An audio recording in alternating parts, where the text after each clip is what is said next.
I always like that Stooge literally just materialized out of thin air and it's never acknowledged. Well, there's a sound effect too, and I even rewound it. I was like, "Was it what?" It goes boink, like it's like a cartoon sound effect, and he just appears behind sound.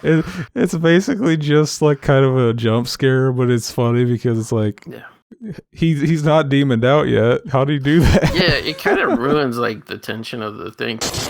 Revival House Network. And don't like the brags, I don't like the boast. They like hot butter on the breakfast toast. Watching flicks, talking chicks, I like to motorboat. Can Riverman make it yo a check? Nope. So look at all these movies I got. Commenting like, should we watch them or not? I know they just be acting for cash, but I still got one question to ask. Like, why'd he do that, do that, do that? If that was me, I'd be like, screw that, screw that, screw that. I'm an alpha, I'd eat through that, through that, through that. So why'd he do that, do that, do that? What's up, everybody? Welcome to October 2021, Revival House BTM. So, Zach, tell everybody what we're doing for the holiday season and what we're starting off with. We're doing some more of our favorite fucking movies to watch around Halloween. Fucking, of course, we are. We're doing a fucking a classic that we have never done, and we brought our boy the goat on, fucking from the movie graveyard himself, the Big Chad, the Big Concrete Cock, and he's gonna help us do it. We're doing fucking Night of the Demons, baby. That's right. Which is weird because it's one of those ones. Sorry that I assumed we did it. But it's one of those ones where it's like years ago we did the sequel and the remake, and it's like, oh, because we had this thing where we didn't want to do the originals of anything first. We wanted to go through all the shitty, obscure movies and then eventually work our way to and sometimes you just fucking forget, man. You get drunk and you forget. So that makes no sense. It doesn't. It didn't make sense. That's some Joe Cucker logic right there. We've done like the second one, we've done the remake, and then like you just don't do the first one. Like we're very Chad, I guess. We do it the way we want to do it. I think it was years before we finally did Nightmare on Elm Street Part 1. Exactly. Amazing. You know what I mean? So, but anyway, yeah, Night of the Demons, 1988, the original, the best. So we're gonna go get started, Zach. If you want to tell people where we're queued up. You're on the Blu-ray, my guys. Fucking the newest one. Fucking with the Screen Factory, they put it out. Very Chad. Very Chad. Early days of Screen Factory, very Chad.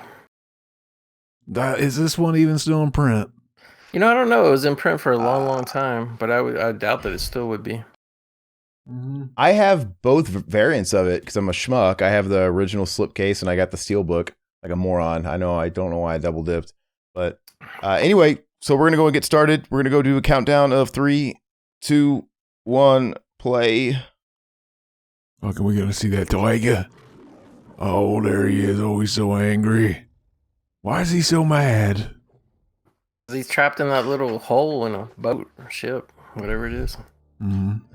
So this is a horror movie I've been watching a long ass time. It's one of these ones that I used to watch like Sunday midday movie on like our version of Elvira, and then on Skinamax way back in the day. I couldn't tell you how old I was, but it's been a part of my life long ass time. I forget this opening exists. Like it's a cartoon. Yeah. For some reason, yeah. When I saw the second movie first, and like fucking, I remember me and my friend Justin. He was the one that had the movie, and he showed it to me. Fucking creeped me out the second one, and fucking I was probably way too young to watch it. And then I remember fucking at one point, we're like fucking, dude, I found the first one. It's at the video store. Fucking Demons. Let's go get it. And fucking we rent it, and we're like, why are all these people overdubbed, and why is this like so much different than the first movie? That was just the Lucio, or the what's his name? Our Chad boy, fucking Argento, yeah. Big Chad. I didn't see the second one until we did a commentary a few years ago for it. That was the first time I saw it. He's very beta cucked. You did not see that second one. Yeah, I didn't. I was surprised, like, years later, you know, in the internet age, to learn this movie actually had a theatrical release. I think it grossed about $3 million, because I do not remember it coming out in the theater. I don't think it played in my local market. which would have been when I was a kid. Would have been Cincinnati. I don't think it played there at all because we found out about it on video and movie channels, whatever, Skinamax, whatever. So I definitely saw it, like I said, on cable or late night TV before I ever saw a video of it. I was a toddler when it came out, so I don't remember it naturally in theaters. But I do remember that was one of the VHSs I would see a lot. The cover at rental stores, right, with that whole tagline, like Angelo's throwing a party, Freddie and Jason were too scared to come, something like that. And I'm like, I think as a kid, I thought that was so fucking cool. They were name dropping it. I think today I would think it's kind of hacky. You know. It's like we need to return to fucking monkey, like fuck adulthood, fuck like Roger Adultery here. Fucking I say fuck adulthood. Return to child. Won't be fooled again. Mm-hmm. Or you could be like Pete Townsend and just fuck childhood by fucking children, right? Because did that thing ever go away? Oh yeah, he was doing research for a book. That was excellent. Yeah. Was I that have no clue what you're talking about. And that was legitimate? Okay. Yeah, I think he got away with it. I'm doing research. Okay. I've noticed that's like a thing now. Like you bust all in with the charges and like, oh, you got this on your computer, and then you just let it hang over the person's head for like a year or two. That's what happened with the PlayDoh File where I work. We were all shocked to find out he was arrested for like possessing PlayDoh File materials, and a year later, just the charges went away. So, I mean, even if that is his story, I just illegal's illegal. Like I can't. I'm researching heroin, so I'm gonna go buy a whole bunch of fucking heroin and paraphernalia and shoot up just to do a fucking thesis on it. Like, okay, great. Doesn't make any sense. How much research do you really need to do to know child CP exists and it's not good? I don't understand. Apparently, did he say he was abused or whatever? I'm like, which doesn't help his case. Yeah. Like, I'm like, that just makes you a statistic, my friend. Like, don't be doing it. I think you got firsthand, research, so you're good. We are meeting the gang. Fucking Stooge, our boy. I love Stooge. Big Chad. Hey, fun little fact about Stooge is I'm a huge fan of Corrosion Conformity, and I was watching this movie before I ever knew who that band was. And when I first got introduced to him, I used to go and just buy like albums and shit randomly at the store when I was like 12. And I saw the logo that was on Stooge's ride. He's got the Corrosion Conformity logo, that skull and toxic biohazard thing. And I'm like, fuck, it's the Stooge band. So I knew it as Stooge's band before I was into him. It's pretty cool. Boy, Hal Havens playing the Stooge. Fucking the only other great fucking opus he was in was fucking Slimeball-orama, yeah. Sorority Babes, fucking another classic. Why didn't he go on to do other stuff, or did he? I think that's probably his claim to fame. I don't. He probably, just like a lot of these things, like a lot of people, it's not even so much that they fail as an actor, it's just they realize there's more money to make in a regular job. Yeah, they didn't make shit on these movies. Yeah. Like you could be in 8 of these movies in a row, and it would never be enough to even pay your rent back then. You know what I mean? And it probably didn't necessarily set himself up. Not everybody could be Jamie Lee Curtis and make it out of horror, because I'm pretty sure it's easier to get in a movie like this because, you just kind of get no-name people and pay them little. But I think you still have that stigma that follows you. It was probably just as hard getting work after it, like going to the auditions and shit. And it's like, wait, I don't want to do this fucking shit. Like, I've seen The Top, man. I was in a theatrical movie. I'm better than this. It'd probably be a little deflating. Well, I mean, you gotta look too. Is how did Jamie Lee Curtis transition to mainstream? It was like all playing piece of ass roles. So the mainstream supposedly so respectable, but then again, like all they really focus on is the people with the top level good looks. So. Mm-hmm. And she had famous parents. Nepotism's a thing too. She's big. She's Big Stacy. Big Stacy. Well, just like this character, we got the main character right here, Big Stacy, and that's the Chad right there. They're gonna get together, gonna do a tango, if you know what I mean. 80s Chads and Stacy. I gotta say, this movie, like low budget as it is, like it really helps having that cartoon opening. I think it makes it seem a little more, sets the atmosphere and makes it seem a little more high budget than it really is. And it was necessary to do because the movie's like 89 minutes as it is. Yeah. If you don't count credits and that fucking bloated intro.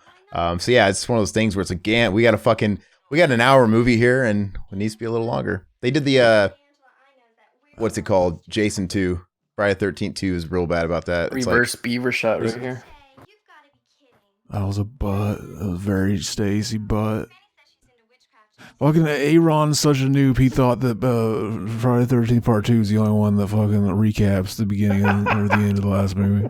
I don't even remember saying that. I'm not denying it. I don't know. I've watched all those movies with you over however many years, but that one in particular is the shortest of the entire series, and it just feels like the recap is the long. I swear to God, I feel like they just replay the entire fucking last act of the first movie. And I think the first that whole fight with Mrs. Voorhees goes on way too long. I don't really care for the original Friday the 13th. I think it's weaker. I think it's not in the higher list of it. I'm tired of hearing that opinion. I think people need to get over it, and Jason's not that fucking interesting. It has nothing to do with Jason not being in it. It just, I don't know. Like I if they're gonna do the whole first person thing, I think the movie that ripped it off is better. I think Sleepaway Camp is a much better movie. And that last third act, it just goes on and on and on and on and on. I'm like, fuck. You think the actors are just better not for me. Sleepaway Camp? It goes on for 30 minutes like it's supposed to. Yeah. No, not necessarily, but that's not everything. As a lot of movies will tell you. Enough of this beta talking shit about great classic movies, though. We're getting ready to. We're meeting Sal, which is actually the name of Mac's son, and he actually named him after this character in this movie. Amazing. And his daughter's named after a Mortal Kombat character. I know he loves his pop culture. He didn't name him after this character, but I love this line. Oh, you look like you dropped a load. He just told a child that he looked like he cummed. Amazing. That child's Donnie Jeffcoat. He was on Wild and Crazy Kids. Remember that show on Nickelodeon? Why do you know that? I just like that because Sal tricked him out like they're at like a haunted apartment complex. Mm-hmm. You were asking how I knew that. It's because Wild and Crazy Kids was on at the same fucking time I saw this for the first time. He was on that show after this, but I probably saw this in probably like 1990, and that's when that show was airing. So he's a little younger than he was on that show, but yeah, he was on it along with what's his name? Omar Gooding was on it too, one of the co-hosts. Fucking Sal's like, man, basically Sal wants that Stacy sister of his, so he's like, oh, you tell me what your fucking sister's up to tonight or something. He fucking is like, and so basically he gets it out of him that they're gonna go hang out at Hull House, which is like the fucking town's spooky house, and they're gonna go hang out because they got invited by this goth weird chick, and like, oh, we're gonna go hang out, fucking have a good time at Hull House. It'll be fun. And it's like a funeral parlor or something in there, and there's like a big story about how the husband went crazy, killed the wife, and like fucking, so they're gonna go hang out at the scary house, and fucking chaos ensues. Good times. I can't really place where I've seen Sal before, but he looks like he's been in a million sitcoms as like one of the dopey friends or something, right? Like Growing Pains or something. I probably did a lot of work like that. Yeah, I think you're right. I looked his IMDb up a while ago. He's one of those guys. Hey, Zach, I also have to make a mention. I think I've said this before when you, look at that. Commentary.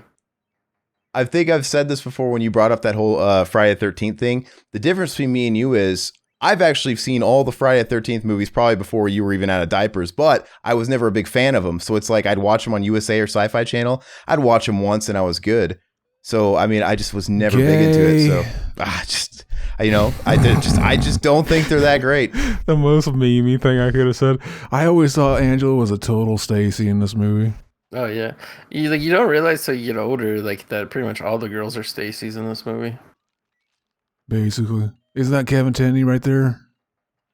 I didn't look, but it looked like him. It's about his height. If I remember right, that's his cameo. Who? Like, yeah.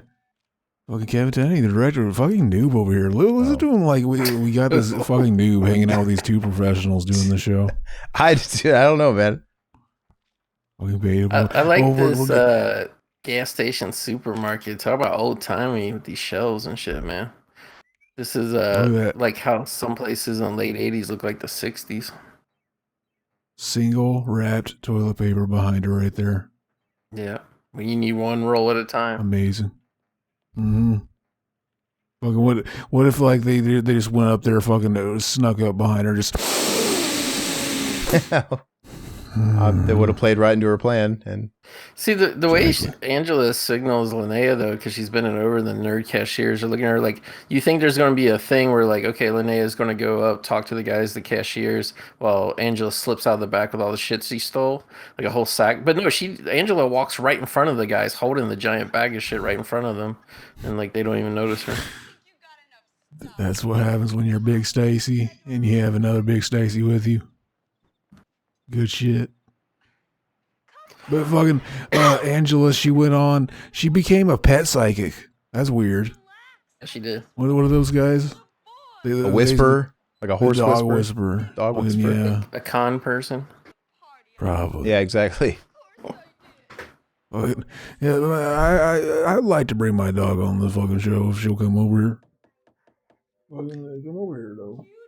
She's not gonna do that. Fucking, I can whisper with my dog. Fucking, sometimes you look at your dog, and you're just like, fucking, you can just assume what's going on in their brain, and then they kind of react alike, and you're just like, oh, that must have been really what they were thinking. I must be seeing their brain coming out. Very Chad. I think you're just catching up on like mannerisms and shit because it's your dog, man. Like, you know when he has to go to the bathroom magically. Oh yeah. This is a cool thing too. Back in the day, that everybody in these movies was always watching like old cartoons from the 1940s, even if it was like 8 o'clock at night on a Friday night. Somehow they were broadcasting these ancient cartoons. You ever notice that in movies back then? It's possible. Like, a lot of that shit is fucking public domain, like really obscure cartoons. Wasn't that the same cartoon that Michael watched or is showing on the TV when he kills his uncle in fucking Rob Zombie's movie? Wasn't it just that exact? Like the fly and the spiders. I want to say I've seen that in another movie. What do you guys think? Michelle, my belle. What do you guys think of this joke where the mom's trying to get them to eat candies that look like turds? Fucking, I always kind of felt bad for the mom. Yeah. The mom's kind of with Stacy too, and everybody shits on her like she's some old granny. Yeah, basically she is just like, it looks like some kind of weird chocolate covered candy. He's like, you don't want none. They look like poodle turds. She's like, oh, Chippy. And she looks genuinely upset. I was like, I feel bad for her. I will fuck her, make it feel better. Make it all okay. I mean, this kid's never had a Payday or a fucking Baby Ruth then. Yeah, they all look like shit. She kind of has a young Olivia Newton-John vibe about her. Yeah, she's level 10, Stacy. But like, that's why that kid's obviously beta. That's why he went on to do beta Nickelodeon shows that betas watch. Wild and Crazy Kids. Yeah. Did they ever explain? Wasn't that a game show? Did they ever explain why this guy never had a costume, or was he supposed to be like Don Johnson from Miami Vice? He's like the only person. He looks. Yeah, I was gonna say he looks like Don Johnson, or a little bit like Tom Hanks in fucking like Money Pit or some fucking 80s movie or Bachelor Party. I don't know if it's hard to tell if it's the style. Yeah, Tom Hanks wore that fucking shitty shit, those jackets and shit. Yeah. In those movies. Turner and Hooch, he probably rocked one. Yeah, like Sal not having a costume, you can understand, because he just literally found out about the party 30 minutes before he headed over there. This guy, he knew about the party all week. Exactly. But they're fucking, I think he's very Chad. Fucking, yeah, he just shows up in no costume and fucking he tries to do all the Stacys. Fucking, our girl won't have, this chick right here, she was also on Sleepaway Camp 3, and that's the only other movie I remember her from. This chick, she shows her boobs in the movie. She shows her big milkies. Yeah, she's an underrated Stacy of this film too. They're very Stacy. Very Stacy. She's the hottest. She's the hottest one, arguably, in my opinion. The brunette. I could see that. Linnea Quigley's really hot, but not in the face department. She's probably at the bottom of the three, I guess. Hey, come on, we don't need to go that harsh. Come on now. Oh, she's not ugly by any stretch. No. She just looks like she's been busy. Busy being a Stacy. Yeah. Being worshipped by Chads around the globe. Mm-hmm. Fucking people doing big comes to her workout video all the time. Yeah, where she exercises with the rubber plastic arms and legs and shit. What do you think Linnea Quigley would do if someone brought her that VHS tape and like fucking with their cum tribute on it? I did a cum tribute. I want you to sign it with the cum tribute on it. She probably I think she signed it. Yeah, I think she signed it. I don't think she's afraid of shit like that. So point blank, I'm going to ask you guys a question. Same era, Linnea Quigley or Linda Blair? Who do you smash? Zach? Same era. I'll get into both of them at the same time. No, that's not one of the options because every guy in America would say that. There's no option C. Like which one? Like They're Savage Streets? Both beautiful. That. I'd have to go with Linda just because her jugs. Just because of the jugs, I guess. That's When we say same era, are we like era meaning a few years? Like, are we talking Savage Streets, Linda Blair? Yeah, 80s, so whatever. Yeah. So Savage Streets, versus I think that movie came out like 3 years before, but yeah, if you're judging from that, because Linda Blair, if you look at her in like even the early 90s, she looks nothing like she did in Savage Streets. So Linda Blair was very, very Stacy. She had fucking Linnea Quigley. Even at her hottest, has always been a little on the skinny side. She's a little too skinny. I still think she's very attractive, but fucking Linda Blair was kind of very fucking she did it all right. Very Stacy. She's it's funny because whenever they do those conventions, it's a little. I mean, obviously people get older, but it's always a little off-putting when they advertise these conventions and the guests, and they're always showing pictures of these guests from fucking 30 years ago. So it's a little weird when you actually go there and you see them like, fuck. And I saw Linda Blair and I hadn't seen her forever. And she looks great, but she looks like a grandma now. She looks fantastic, but she's real thin. She's rocking like a Jane Fonda haircut and, fucking blouse turtle. She just looks like my grandma. She looks, I don't know how old she is now, but it's just weird. It's like, oh, that's not the Linda Blair I thought about when I came here. She's the perfect age. It's not the Linda Blair I was jacking off to before I came here, but I am jacking off to you now. Still very contributable. we should just like live on the show, just like look up Linda Blair contributes, fucking, and just react to the fucking. I feel bad. This particular convention, man, she was real popular. Like she had a big ass line, Linda Blair, but not a single soul was in front of George Romero's table, and this is right before he died. And I'm like, what's wrong with this picture? Yeah, nobody was there. Nobody's there. I walked up and I fucking shot the shit, and nobody was there. Tumbleweeds, but she had a line wrapped around. So it was really weird. Doyle from the Misfits was there, and he was just fucking shooting the shit, bored out of his fucking mind. Nobody else was getting action. Malcolm McDowell wasn't. It was really weird market. I'm surprised Doyle even bothers going to conventions because he always complains about the meet and greets being so terrible. So the thing is I wanted to approach him because I'm a Misfits fan, and he was just chilling out, talking to the booth next to him, and he's in full gear. He's got no shirt, or he's got a sleeveless shirt on, like ripped. Yeah. He's in the full clown makeup shit. He uses the devil lock. But he's got this like intimidating presence about him where he just really looks like he's not having a good time and he hates everybody around him. Like, I don't want to be disturbed. But yet he's at a place where it's like, hey, approach me to make money. But I just didn't. It's like I've seen enough interviews with the guy. It's like I was like within 3. He was right next to George Romero too. So it's like, and I remember there was like an awkward exchange because I was kind of checking out George Romero's stuff and I was kind of looking at his table and he's kind of like just staring at me like I wanted something. I'm like, I wouldn't dare. Like, I'm not looking at you. You were intimidated by his big fucking Chad ass concrete cock energy. He's just an asshole. Same thing with Danzig. Like, what the fuck would you say to Danzig? He's always a douchebag too. They had a cinder block cock energy. You had a fucking lesser cock energy. You just couldn't take it. Fucking, you couldn't take the heat. Danzig's like 3 foot nothing. He there's nothing intimidating about him. He's just an asshole. Doyle is pretty big. He's pretty jacked too. So he's 3 foot nothing. Genes. So he's like 2 feet taller than you. Yeah, I would just like, I would probably still get a signature, but I would just go through very mechanically, go, oh, thank you, And then that defeats the purpose for me because like I don't really believe in signatures. It's not my thing, but it depends on the item.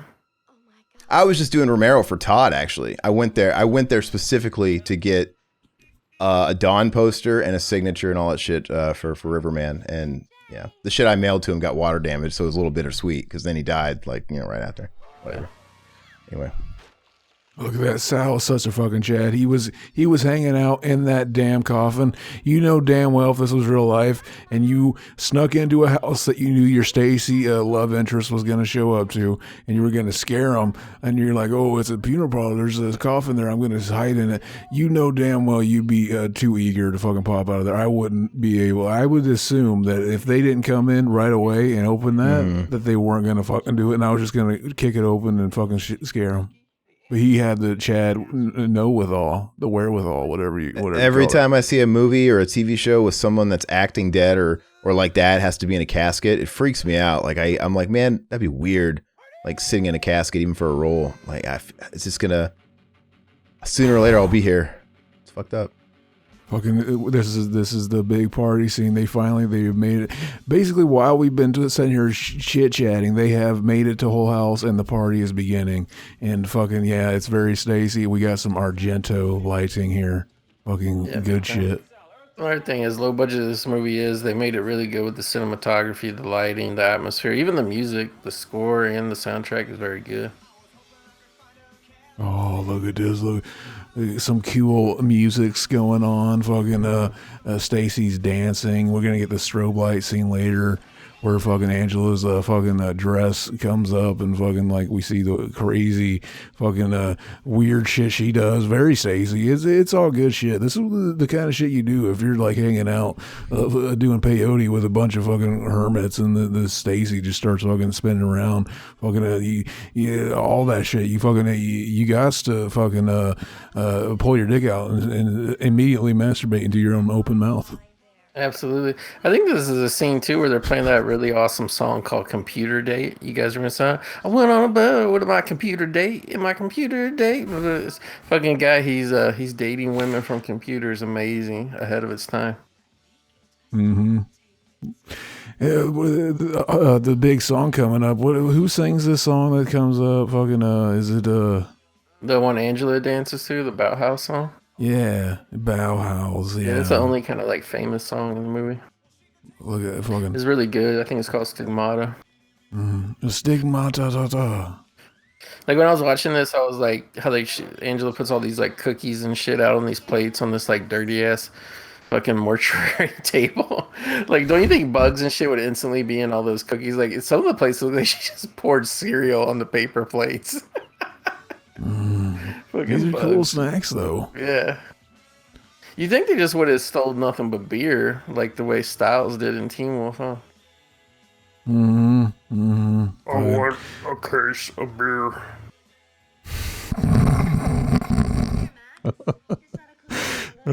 That's a great film. We haven't done that either. When he does that part, it sounds like he's coming. Because he's all sweaty and they play the sound of the heartbeat. Then he's like, oh, that's what they should, like, if Angelo would have gone in that store and just would have been like, I'll give you two nerds like hand jobs and give me like 4 cases of beer, you know they fucking would have done it. I would have.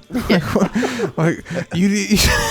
Unless it was me, like that story I told you when I was young, and I, the blowjob for cigarettes, and I like freaked out. I was like Garth Algar. Ah! Yeah. But you gotta think about the movie logic too. If it was me right now and I was 30, like I am right now, and they're supposed to be no fucking like you're fuck that, fucking disgusting. I'm no Pete Townsend. Okay. Yeah. You won't be fooled again.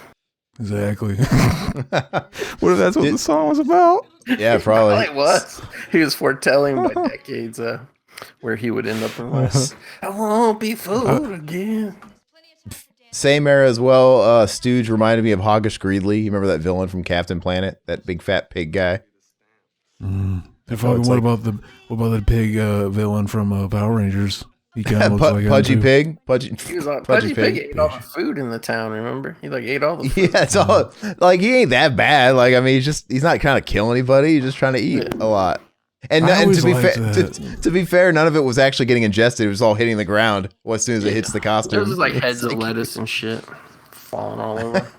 That villain was technically like the coolest one, and he looked like a Chad to hang out with. He did. You could tell he could party.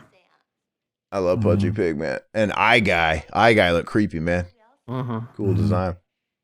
See, our the Stacy fucking basically we haven't got to it yet, but they're gonna have a seance because you know you guys to do that in the movie, fucking and then they open up the portal, the demon comes out, the fucking the weird Mardi Gras fucking demon head creature or whatever. Is that what it's from? Or no, it's from like some China thing or something. It's from like the, what do you call it? Like the front of like a Slayer album or something from back then. Yeah. Oh yeah, like that Pazuzu looking head from Dead Seasons in the Abyss or whatever. From what I hear, they use an actual like god mask from like some kind of mythology, like Chinese or just Greek something. Fucking Japanese. I forgot, but like yeah, apparently it's like a Japanese parade dragon head. But like most Americans don't know that, so it's creepy to us. But they watch it over there and they're just like, what? I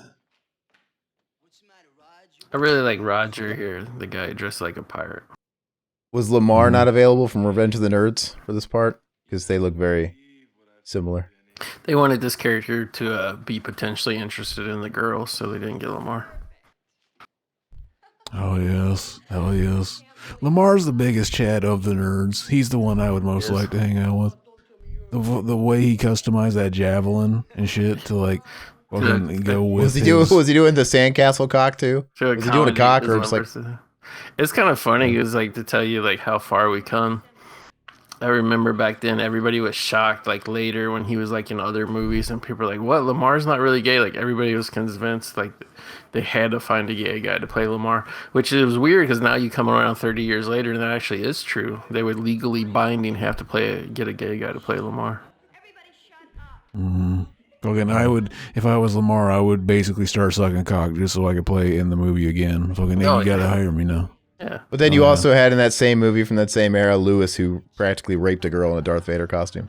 Hey, we actually he raped her, but she was cool with it after the fact, right? That's also a difference. We actually explained it all whenever Mac and Zach did our commentary of that, and I think that's one of our Patreon only. And it's basically like it was a big cum cover up, and that was originally going to be the Mac and Zach true life story, and we had to like change it to like nerds and shit. It's all foretold there, but like yeah, that was basically that happened to me, and it was just a different time back then. See, that's the dragon from like that looks like Mushu from Mulan.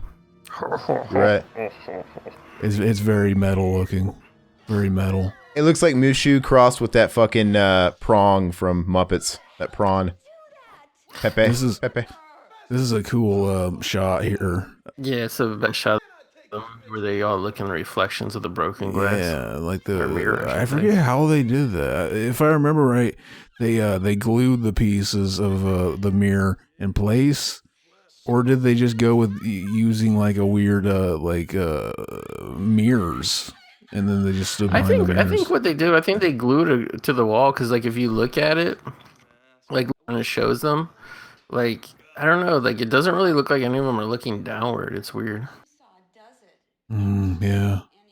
Yeah, that's good. Yeah, I think so. They did. I think they glued the pieces to like the wall and shit. Yeah. They had to do it at a weird angle so that it wouldn't see the camera. I think they probably took a board, glued it, and put it at like a 45-degree angle, and then the camera was down, laying on the floor level, like shooting straight onto it. You know what I mean? So that way you could shoot into the mirror without showing the camera. This is how Kevin Tenney is a big dick, concrete cock Chad. Yeah. And other like Jason Blum and all these fucking hacks, they don't have what it takes. Oh, fucking Jason Blum. So don't get started on his bullshit. Educate me. What else did Kevin Tenney direct, if anything else notable? Fucking Witchboard. Witchboard, and then this was pretty much his big 1-2 punch. And then he did a bunch of movies after that, but just for whatever reason, none of them seemed to be as popular as those two. Mm-hmm. He did, yeah. The one he did, the other one with Linnea Quigley, I hear is bad. I've heard even he doesn't like that movie.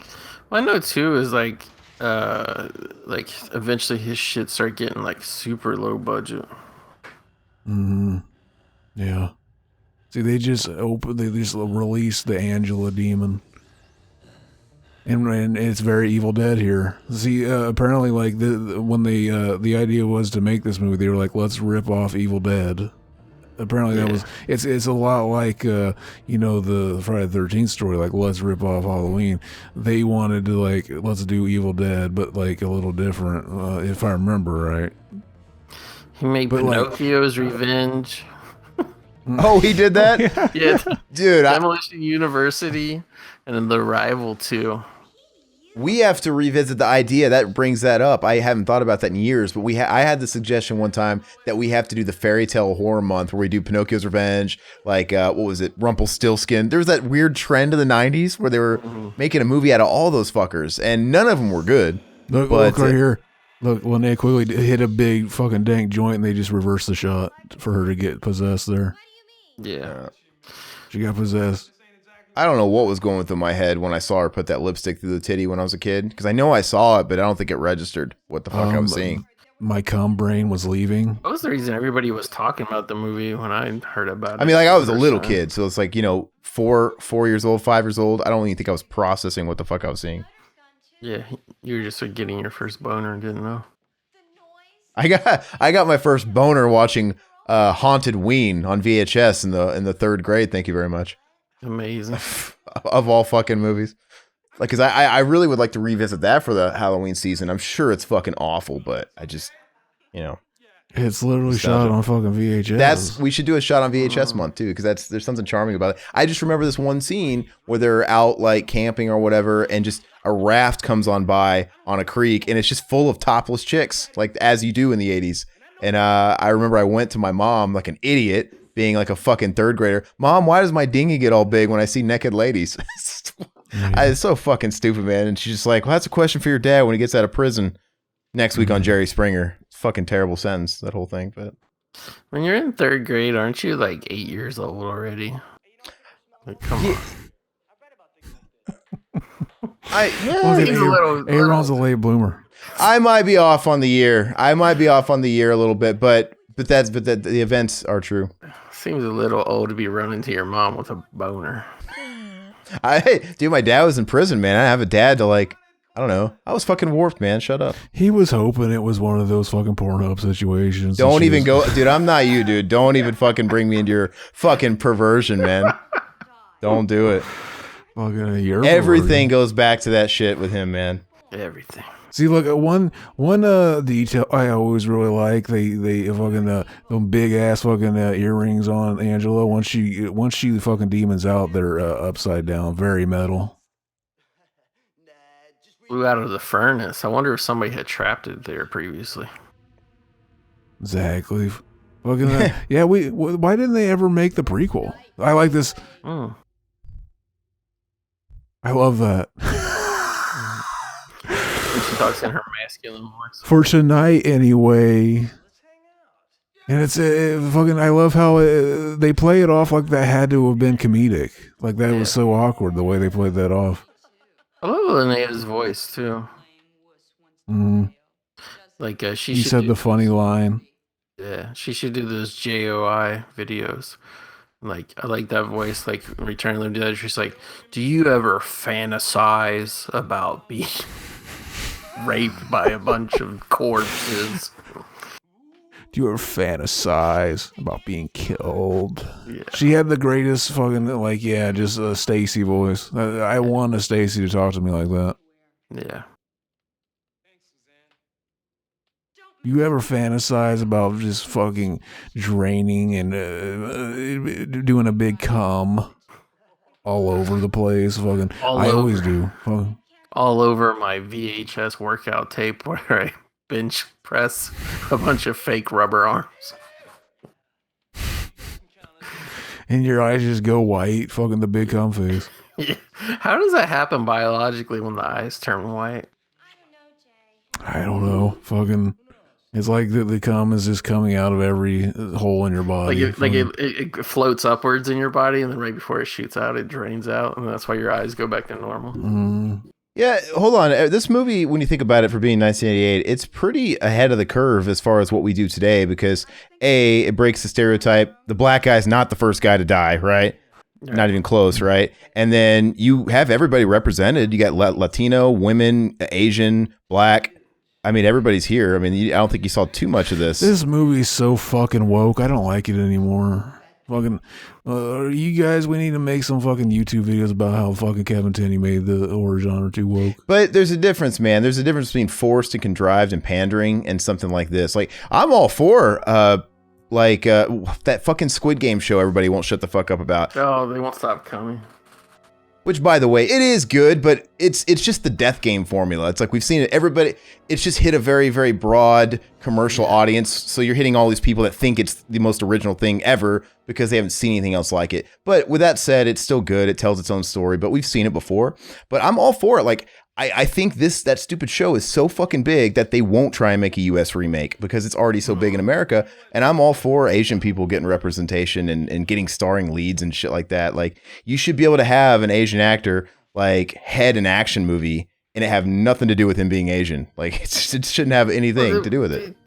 When you guys were young, like literally in the same year, Lee would star in a film, Jackie Chan would star in a film, Chow Yun-Fat had a couple films coming out, and nobody batted an eye. Now everybody fucking claps like circus. There's an Asian man doing martial arts. It's so amazing. It's like, no, it's like you people have reversed it to where you made it a rare situation. It was a common situation before. Now you've made it so rare, but now you want all the credit for it. It's like, no, it's just, it's not even representation. It's just box office, like. But you could totally, not even a martial arts movie. Like, you should be able to have a Die Hard like movie starring an Asian American that doesn't know a lick of kung fu. That's getting, you know what I mean? Like, I don't see why that ever mattered. Kung fu. Kung fu. No, a lot of kung fu. Master of the arts, are you? All right. It's when you fucking you almost like you're dancing. You watch somebody fuck your wife, like you're just fucking there fucking dance fucking, and you're jiving to the beat. Mm-hmm. See, this is where they fucking they did the seance. Fucking our girl Linnea Quigley did the lesbian kiss with Angela. They're both fucking demons, and they're fucking let's go fucking explore the house, and we're gonna have some fun little fucking creepy hijinks here. Fucking Stooge, he's a big chat. He got fucking to hang out with Linnea, and he's trying to get his little piggy sticky stanky. You know what I mean? Little piggy diggy. This movie could have had a potential to be my first boner, but I think I was just too young when I saw it. But I think my first boner was it might have been Evil Toons, actually. Oh my god! Which, yeah. I mean, what a movie. A lot of porn stars in that movie. I mean, what do you expect? Your first boner was probably like fucking like everybody's first boner is probably an awkward boner. Like you're a child and like your dad. You're in daddy's shower and you grab for his dick, Zach. Taking a shower with daddy. Basically, you grab the fucking piece of sausage hanging down. Fucking basically, or your mom breathes on you a weird way and your dick just gets hard. It just happens. Okay. My mom never breathed on me. How close is your mom getting to you? In your privates, what the fuck? Is she breathing on your neck, dude? Fucking, are you guys like got your legs wrapped around one another? Your mom never breathed in your direction and it hit you? We're not in that vicinity where I'm getting breathed down to make my cock hard. Yeah, how would you get COVID if she never breathed on you? I don't know, but fucking my parents loved me. We used to hug and shit. Yeah. Sorry, Aaron. Was that Mr. Garrison? You never sexually molested me. I want to die. You don't love me. Oh yeah. You guys should do a commentary for that movie LIE. It's amazing. I don't even know what it is. All Dano when he's 12 years old getting recruited by a pedophile. And nice. Then the kid that the pedophile previously had is jealous. Oh my gosh.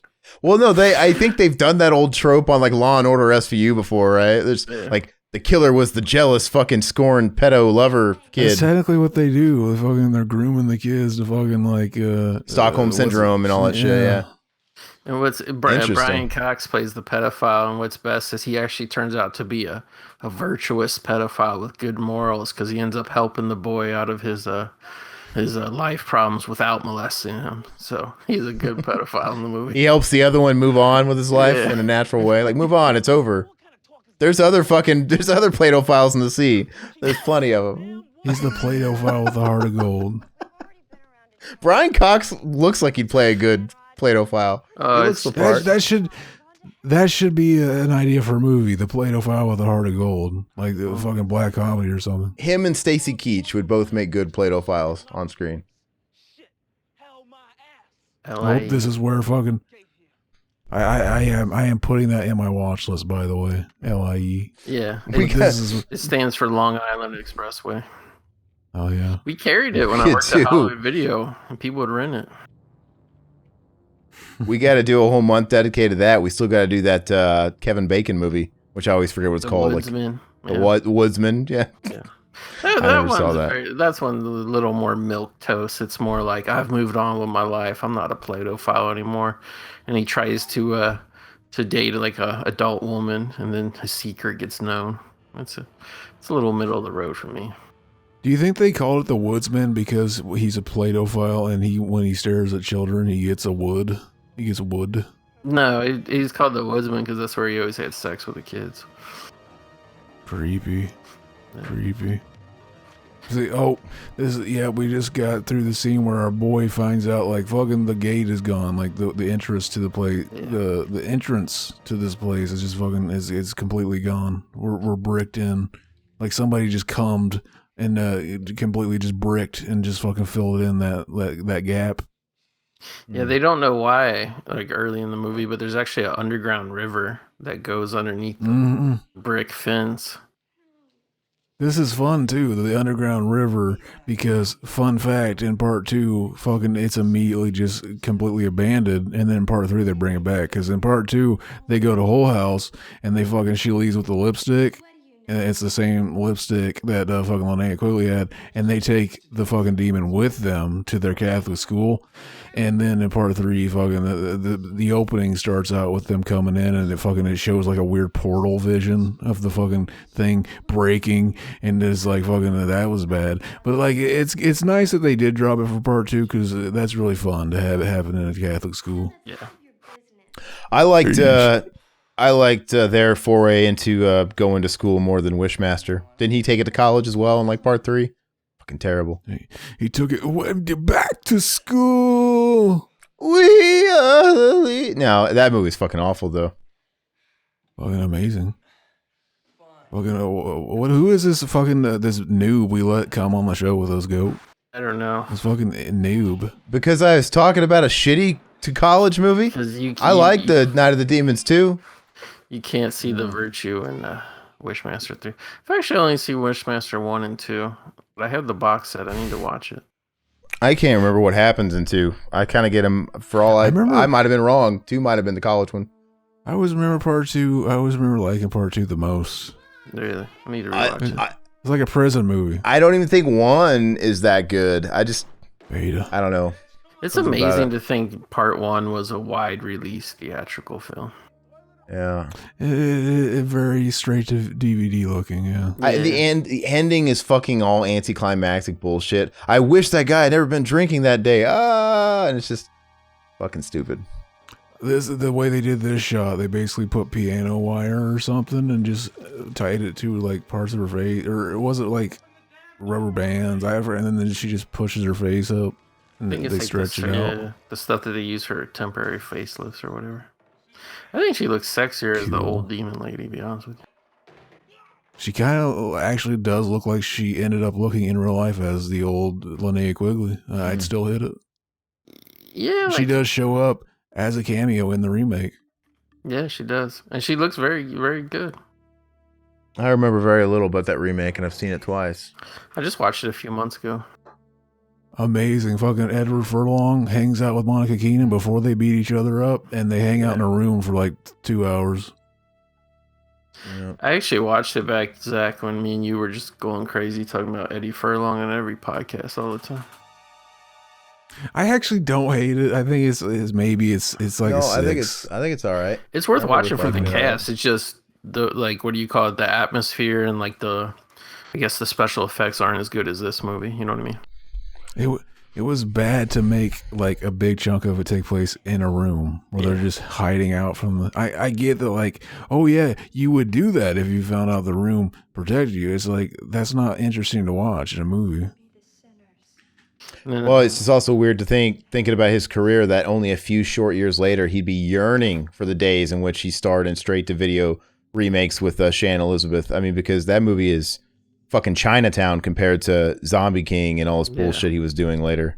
Well, I know they had hopes to put that remake in theaters because they actually had a pretty healthy budget. I want to say it was like a $10 million budget, which if you think about everybody that they had in it, it kind of makes sense. Shannon Elizabeth, all these people were past their prime, but it does look like of the same caliber and budget as House of Wax and all these other fucking remakes that were coming out around the time. Yeah. Oh, here we go. The fucking beautiful dance of the Angela fucking Stacy, the goth queen, the sexy goth bad girl. Am I right? Oh, exactly. Well, it's kind of funny too, because I forgot till I was watching it earlier today. She kind of starts dancing before the music turns on. So there's a while she's just dancing with no music. Mm-hmm. She's just fucking the air, basically. Looking like fucking the guy, looking like our boy from Rocky Horror Picture Show over here. My dick is fucking rock hard. Oh, good old Frankenfurter. Yeah, when she starts lifting up her dress and you see her rear end and her legs, she's got a really great dancer's body. I wasn't expecting that. You know what I mean? Isn't that wasn't it a dancer stand-in doing the dance? Probably. It's really good. She's really in shape. Actually, I think Kevin Tenney mentions that it is her, and she actually was a dancer at the time. So technically, I was right, but it's just the same person. It didn't seem like they were editing around it really that much. I like the parts when see, look at that, that's her. Mm-hmm. This part kind of reminded me. She's serving it up on a platter. Kind of reminded me of Flashdance, like Jennifer Beals movie. Mm-hmm. But yeah, this is when the movie just starts to the shit starts to hit the fan, and the movie never really lets up after this. No. I think it's paced really well. The more weird the dance is getting, and the fucking the strobe light. Is it supposed to be a strobe light in the movie, or is it just like the lighting? That's just what they light. use. They show it turn on. There's a close up of it turning on. Okay, that's what I was thinking. Yeah. Yeah, if you notice, her fucking sit on my face. But you notice that the fucking earrings are upside down. Very Stacy. If they did another, she's going to hell for doing that. If they did another big budget remake, they would have Awkwafina play Angela. Oh, I can't stand her. But okay. No, they need to get Zendaya. Big Stacy. Who's Awkwafina? You are fucking weird with Zendaya. Zendaya or whatever the fuck her name is. Awkwafina's that, I don't know what she got famous from, but she just kind of showed up and stuff. She was a rapper at first. She was like a comedic rapper. Yeah. I thought that was like the name of a fucking bottled water. She was in, that's obviously where it comes from, but it's she was in that Crazy Rich Asian movie. That's probably what put her on the map as far as acting. And then I saw her in that fucking, what's it? The Farewell? Jumanji sequel. Oh, Jumanji. That Jumanji movie. Neighbors 2. And she was... I think Neighbors 2 was her first acting role. And they just put her in for her smoker's voice. Yeah, I don't remember her in it, but I've seen the movie. But I like her. I like her show. Was it Nora for Queens? I watched about half the episodes. It was good. Dog. I always like that Stooge literally just materialized out of thin air and it's never acknowledged. Well, there's a sound effect too. And I even rewound it. I was like, was it what? It goes boink. Like it's like a cartoon sound effect, and he just appears. It's basically just like kind of a jump scare, but it's funny because it's like, he's not demoned out yet. How do you do that? Yeah, it kind of ruins like the tension of the thing because like Sal's really weirded out from watching Angela. I like the part where she was like the jump cuts were happening and she was just like popping around the room. Like that's what was scaring Sal, I guess. Mm-hmm. Pretty cool. It's weird though watching it on Blu-ray because it's like so much brighter than it ever was on VHS. Yeah, you can actually see the room and stuff. You can still see the room when the lights go out. Yeah. When the strobe's going out. Because there's actually a lot of light coming out from the fireplace. Oh yeah, see, that almost looks like it was like fucking green screen. Just the way that fucking, but like, yeah, they apparently it's just, they were going around them in the room. They were talking about it. And she just fucking completely like, was it worth it kissing that hot goth, sexy goth bad girl? Probably. To lose your tongue like that? Probably. But like she bites his tongue off, and it still looks like a tongue. And like, wouldn't it immediately go like flaccid, like a penis, if you cut off a penis? It should, yeah. Yeah. Shrivel up because there's no blood in it. Yeah. Well, we need to call up Kevin Tenney and tell him he needs to remake this movie. I think this movie would have been better if they would have had the balls to have Sal become like the male survivor, like him and the main girl end up together. You know what I mean? Because the Don Johnson Chad, like, he ends up being a cheater. Like, he has sex with Linnea when she's all possessed. So it's like, I don't get why the main girl has to stay with him. Mm-hmm. This line he says here, I'm going home. She's like, you are home. And he's like, no, I got a good home, a nice place with the plastic on the furniture. Like, what does he mean by that? Yes. Does he mean that was just the thing your grandma did, man? Yeah. Or did he mean that he was like sneaking into, like, I was thinking about it the last time. I was like, okay, does that mean that, yeah, like his grandma does that? Or is he like sneaking into condemned house or like model homes or something? I think it was supposed to mean he's bourgeois or uppity or something. Yeah, something. I've seen people in the projects do that. Like, their house is a fucking dump, but they fucking their furniture wrapped. So you don't know. I don't know. I never understood the point of that. It's like, if you only ever sit on the plastic, you're never really enjoying the couch. You know what I mean? Oh, boobies. Yeah, those are nice. Big Milkies. Perfect. Who was it that worked on it? It was our boy Jaeger, right? Yeah, that's probably how he met her. They met our boy. I always forget his first name. Kevin. Yes. I always mix it up with the guy from fucking Metal Gear Solid. Fucking Frank. Yeah. Okay. So yeah, Kevin Yeager, he did all the greats. He fucking did the Bill and Ted movies and all. He did Chucky, and like, yeah, he also he worked on this movie for the effects. And him and Linnea quickly met.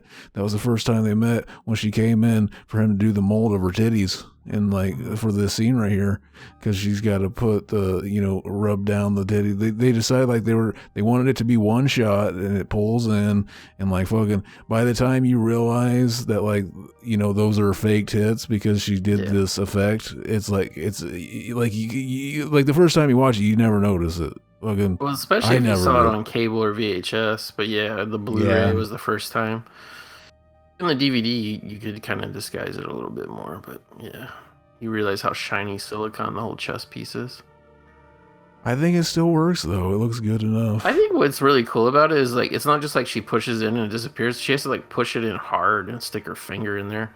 To me, that makes it kind of extra weird, And then it's just gone. It's like, it's like, I want this. I can see why he cheats on her, because it's like that introduces so much new things into the bedroom. Yeah. Because we don't know it, but I think he just saw that happen and he's just like, okay. He was like lurking in that dark part of the shadow there. We couldn't see him. Put that lipstick in my ass. Yeah. Mm-hmm. He's gonna stick that flashlight up there, that long, skinny, weird flashlight. Yeah, this guy's a douchebag. Yeah. He's amazing. Never felt bad that he got killed. He's amazing. This scene right here, I think this is where we see the Stacy, or no, not yet. She's just warming her hands by the fire. This is kind of the goofiest effect of the movie, I think. Yeah, because it just comes for shock value, kind of. Yeah, and then the way they do the slow motion shot right there. It's like, we didn't need that. We saw the effect. They're like, we want to sell it to you. We took a long time building these rubber hands. Yeah, it was probably a shot just for the trailer, Yeah. Mm-hmm. Or something. Those are always so obvious when they do shit for a trailer. Yeah.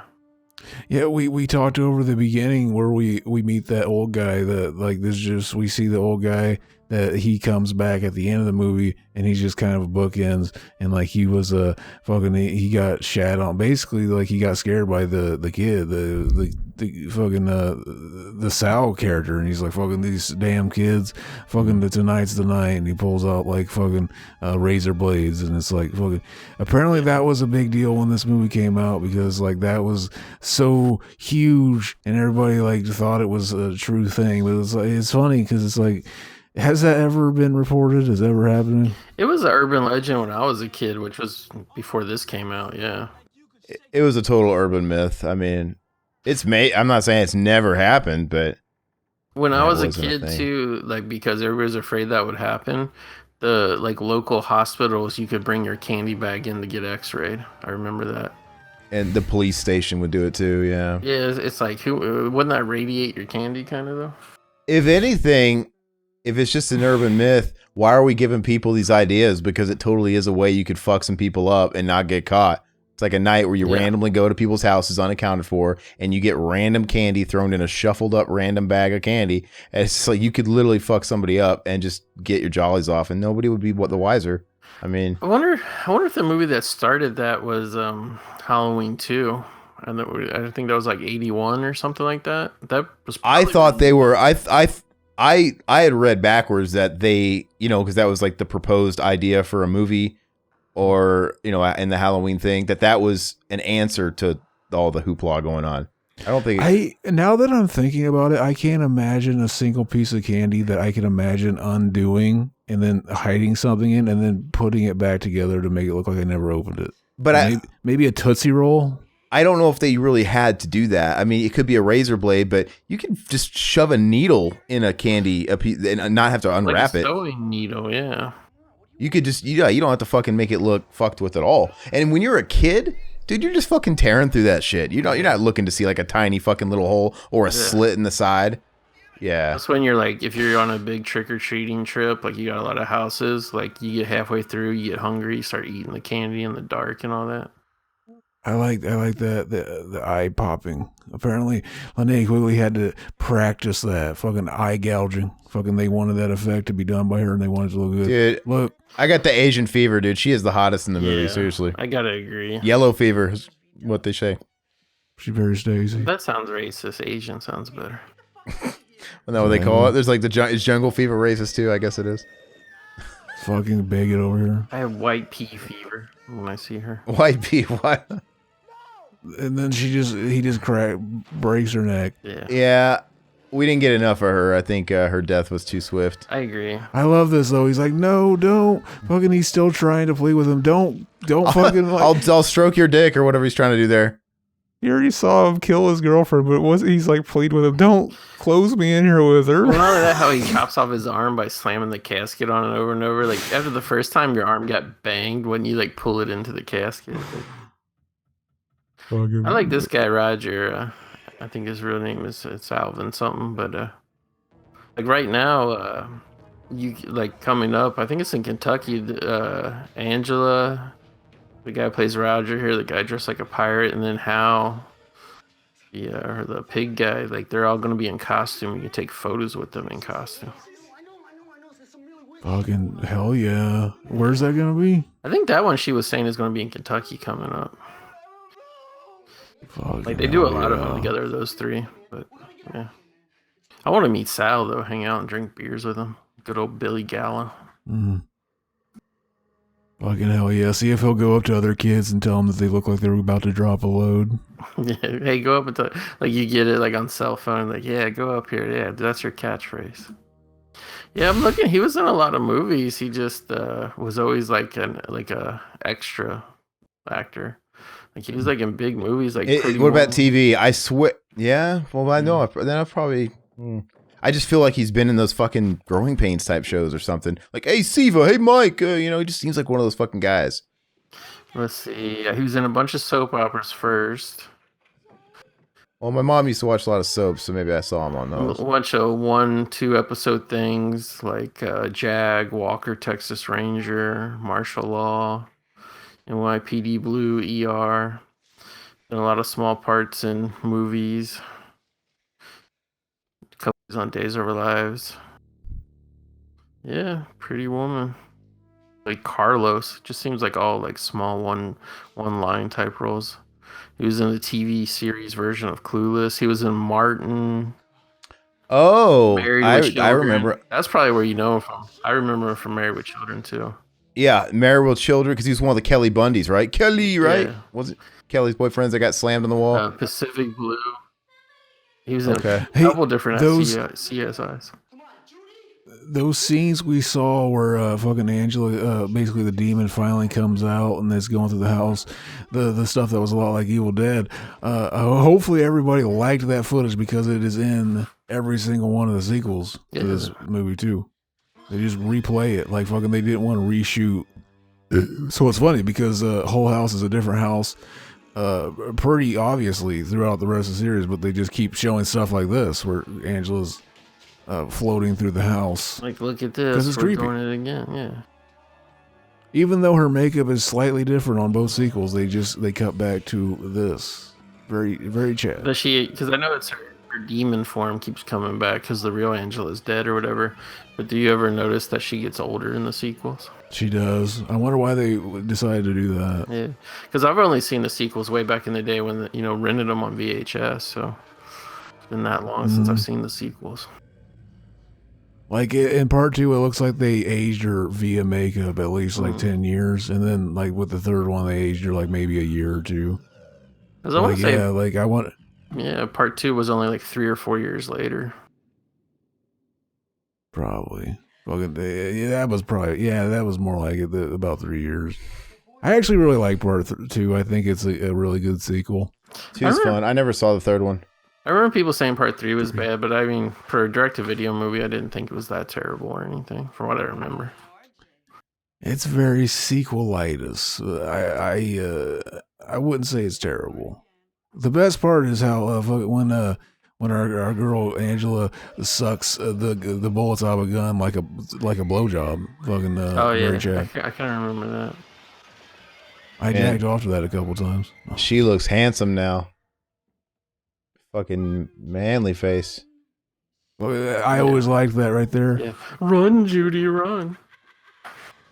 Apparently, she's supposed to have the makeup on there, and like fucking. Apparently, Linnea Quigley just didn't want to go sit down and do it for another 3 hours. So she said, "Wouldn't that be creepier if I just look normal, like right after that cut, and then I say it normal?" And they're like, "Holy shit, that's genius!" And she just didn't want to go sit in the fucking makeup chair. Very Stacy. Yeah, I think it works though, because like the fact that they jump back and forth between demons and normal looking people is cool.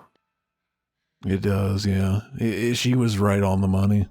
For people watching the video of us, looking at us on this side right here of the thing, what's that white streak on the background? Did you do a tribute there, Zach?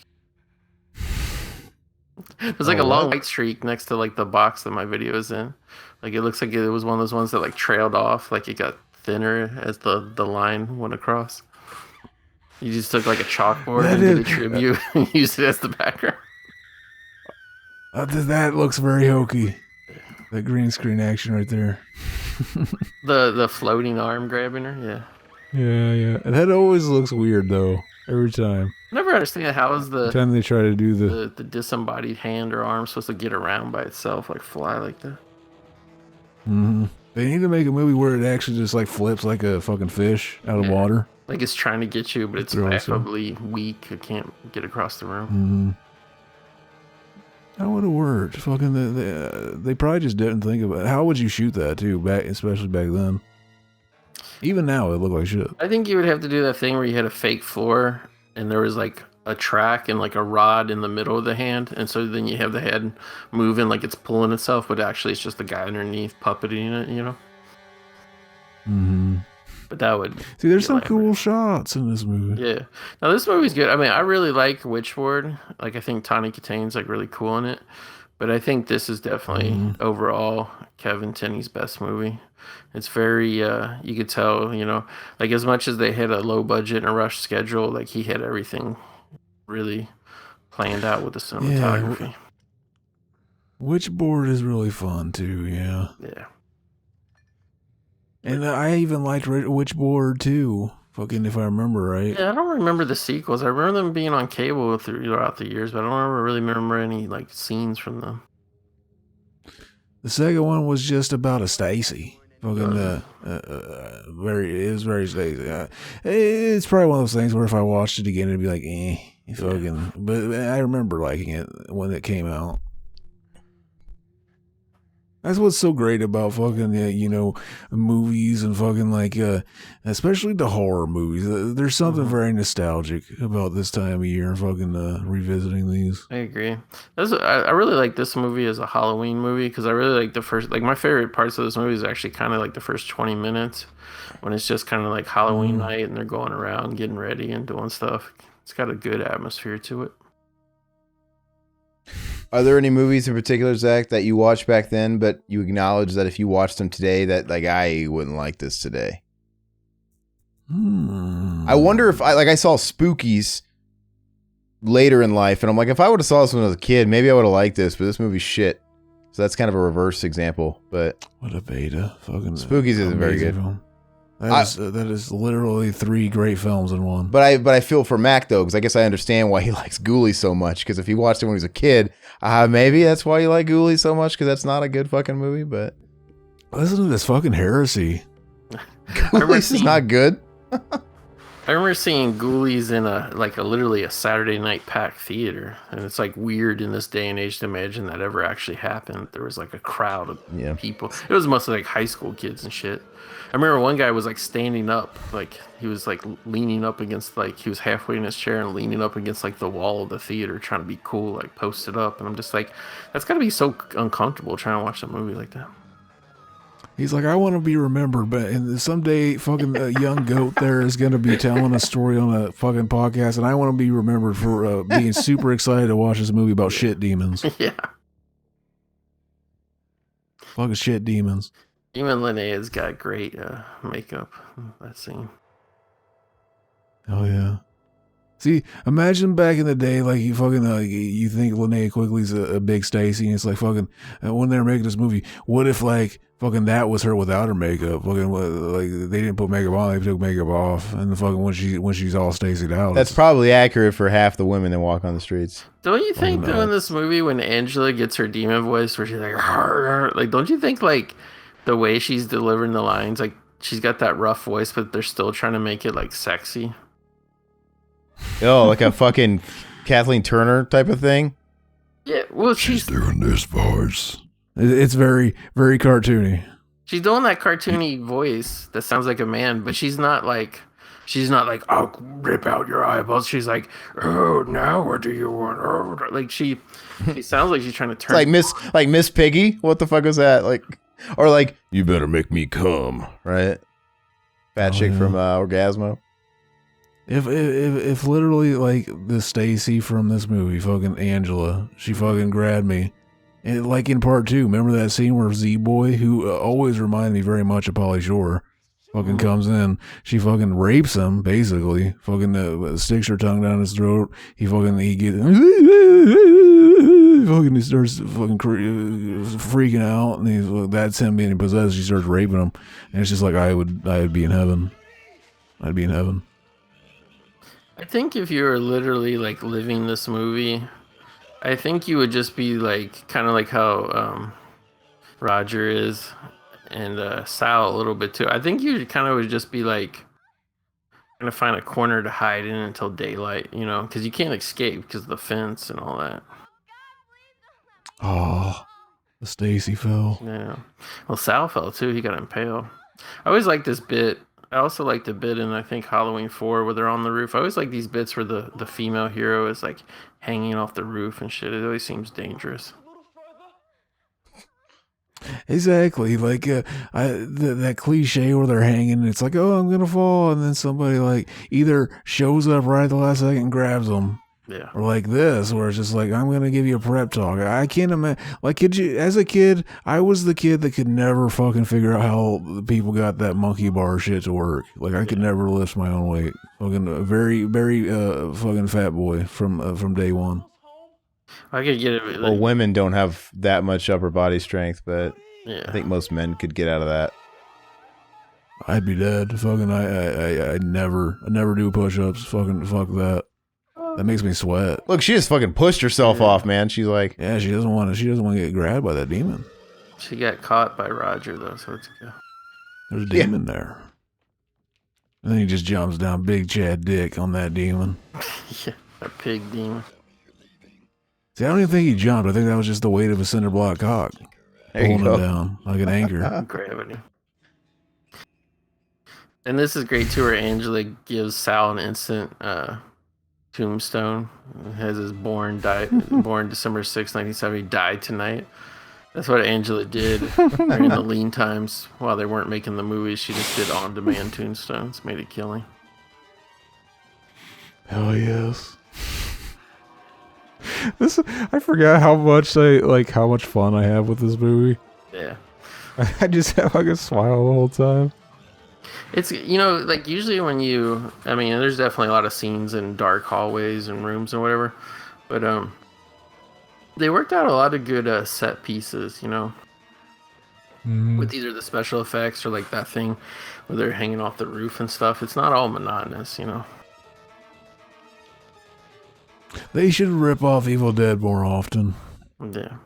I'm going to do a heresy and say this might be as good as Evil Dead. I won't even call it a ripoff.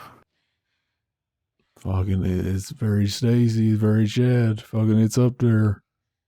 Yeah. And they're both kind of those movies that like fucking if you're watching them with a friend or a girl or something, and it's like fucking you'll know within the first 20 minutes if they're gonna be able to get into it. Yeah. You're like fucking what is this? Fucking like fucking they look like sun-dried poodle turds. Like fucking yeah, it's just like the way that the lines are delivered is like fucking you got sour balls. Like I can't. It's like it's a different language to these people. These weird normies. Sucks to be you. You probably don't get a lot of blow. Like that's what I'm saying. Like this, all the females in this movie, even Judy, the way she was talking, they're like, like it's all very JOI. I think this was the film that predated the invention of Pornhub.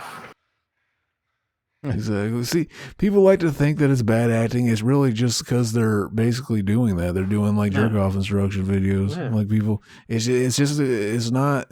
You're mistaking the weird feeling you're getting that is horniness for like fucking awkwardness, and like you need to get like a bigger cock. You need to fucking take some of those male hormones or something and just realize this shit's very, very danked. See, this scene is what the remake with Eddie Furlong tried to like recreate how they were, but in this they're only trapped in this room for like 3 or 4 minutes. Yeah. But our boy Furlong was like, "Nah, man, I'm gonna make it. We're like half the movie. We're in this room." Yeah, that's a good Furlong. We're not gonna make it, are we? That's good. I like how you assume fucking Eddie Furlong wrote the movie. Well, I mean, it's like he kind of held him hostage because, like, once he got there, he shot half the movie, and he just like, "Oh man, my side is hurting, my ankle's busted. You got me running up and down these hallways. Just stay in the room." He blackmailed him, held him hot. Like, I'm not going to do any more scenes unless you bring me the fucking, you go to my dealer, man, and bring me the fucking, the shit I wanted, man. Did you say he blackmailed Helen Hunt? What? Was she in that movie and I missed it? I heard Helen Hunt, but it wouldn't surprise me with you. You get all your names mixed up. Amazing. You think Bill Clinton? You think Bill Clinton did the music for Mortal Kombat and other hits? Not George S. Clinton. Yeah, funkadelic shit. Oh yeah. It's not the same guy either. Remember that time when Eddie Furlong paid tribute to Jim Morrison? Oh, on the fucking album? Yeah. People are strange. People are strange, man. When you're 14 and you want to score heroin. When you're strange. He sounded like he was like fucking so tired and ready to take a nap when he said. The whole album, he's just fucking crooning his way through it, and it's laughable. And what was that, only released in Korea because he was kind of a big deal for a second? Yeah, it's like Korea, Taiwan, or some shit. How old was he when, like 14? He's like, probably like 14, 15. He was still like Tiger Beat era, and I would love to take a CD of that to a signing because it's like uploaded once on YouTube. It's like time has forgotten it, and I'm sure he is happy with that. But I wonder what kind of response he'd give if you brought that. Like, are you being a wise guy? Like, because obviously I don't like this. What are you, some kind of wise guy? Nah, he's got a good sense of humor. I think he would laugh. Hell yeah. I would hang out with Eddie Furlong. Oh yeah, of course. Yeah. braid his pubes. I'd pay his dental bills, tell him to get a fucking cap. He's missing teeth and shit. Like, I just wish somebody would give him another shot, man. Like, go to a gym, get healthy, get fucking false teeth or whatever you got to do. No, fucking stay as unhealthy as possible. That's fucking even better. Just like, yeah, do movies again. Well, he was looking a little better there for a while, and then quarantine hit, and it just kind of looked like he let himself go again. Probably his gym shut down or something. He had a really good attitude in that one video I saw online, and somebody asked him, trying to bait him for Terminator Dark Fate, like dirt. He was dodging him pretty well, and he was handling it with class. Like, oh, I'm just glad I got work. Like, really, you're not burned by this at all? Like, no, I'm just glad I got work. Did you ever see the one where he's like, I'd suck a cock if they let me be in Terminator again, man? He probably did say something like that. Yeah. He's funny. I mean, of course he is. He's doing fucking cameos, which I don't even know if I think he dropped off doing the cameos. Yeah. I'm surprised how many, like, actual big-time famous people do cameos. I'm like, do you need the, like, $300 that bad? Jesus. Yeah, it's really weird. I mean, it at first it was your C-rate and B-rate players, but yeah, it's like as it got more popular, there's like some people on there you wouldn't think were on that level, but you're still not gonna see fucking Leo DiCaprio on there, but you're seeing like A-list athletes. Like, come on, man, dude, Brett Favre has got retirement money for fucking years. Like, why is he doing this shit? You know? And I mean, I'm not to tell tell a person how not to make money. Yeah, but it's like, it's just, is there any corner? It's like fucking podcasting, YouTube, like got invaded by all the celebrities. Now fucking Cameo's got legit celebrities. You know what I mean?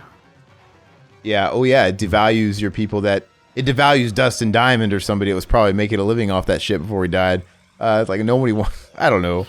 Well, it probably just raises everybody's prices too, right? Yeah. Because when you have these big dogs in there that charge fucking ever, it's like, well, Screech or Urkel, they're like, well, fuck, man, $50 is selling myself a little short, you know. I love how much thicker fucking our boy got when he got caught on fire. Everybody gets thick on the best is Michael Myers on Halloween 2. When he gets caught on fire, all of a sudden he's wearing winter parkas and shit. That should be like the new fucking slang. Let's get thick. Basically, let's hang out at my house and set ourselves on fire and just walk around. Stumble around like they always do in movies. Never understood why Roger turned off the gas to the flamethrower pipe. Like, when you need to keep that flame going all night long to keep the demons away from you. Oh yeah. Did they establish where she found that flamethrower, or did it just show up? Is it just Roger fucking Dalton style from? It's the what do you call it? It's the crematory. They need the pipe in there to burn up the bodies. They just rip the pipe. I call him Roger Dalton. Yeah, you mix up Roger Daltrey and Rick Dalton. Yeah. As you do, I guess. But the worst about cameos, though, with these real celebrities, you're like, oh, like, tell us what it's about and stuff. And it's like, oh, my uncle's got cancer and he's a big fan of your TV show. Could you, give him an uplifting message? Then the fucking guy is, like, in his car in his garage because he's, like, embarrassed. He doesn't want to see his family recording this shit. And he's like, oh, hey there, heard you got cancer. Hope you feel better. Like, they're always so fucking bored when they do it. Well, and I gotta say, the bigger the celebrity that's doing it, the more valuable their time. So it's like they're charging a fuck ton, and they get through those. They're the most robotic. They're 15 seconds. You know, it's like, dude, you don't really get your money's worth. And you can watch them. They're all on their page. It's like, this is all cut and paste. Everybody, they do something similar, and then you get somebody else that's of a lower tier, and they'll give them 5 minutes, man, sometimes, and they'll just really chat, and they're probably a little bit more appreciative because maybe they really don't have any work during COVID. It's like, well, because their entire bread line was the convention circuit, probably, right? Those types of guys. Yeah.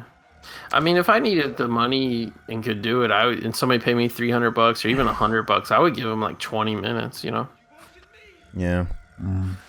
Angela's burnt face, that bubblegum Angela looks pretty donk. It does. The effect. I always thought this was donk too, how Roger just cannonballs through like the window that has like the steel like bars on it and shit. He pulled the fucking what's his name from the dog from Friday the 13th Part 4 and just jumped out the window. Yeah, the dog was smart. He knew to jump out a window. Fucking Gordon. How could I forget Gordon's name? They say Gordon at least 80 times in the movie. And then she doesn't even like hop out of the window. She like knocks the rest of the window frame down. And he jumped through it, and it looked like he just walked through it. Fucking like, I mean, he's basically Big Chad. Big concrete.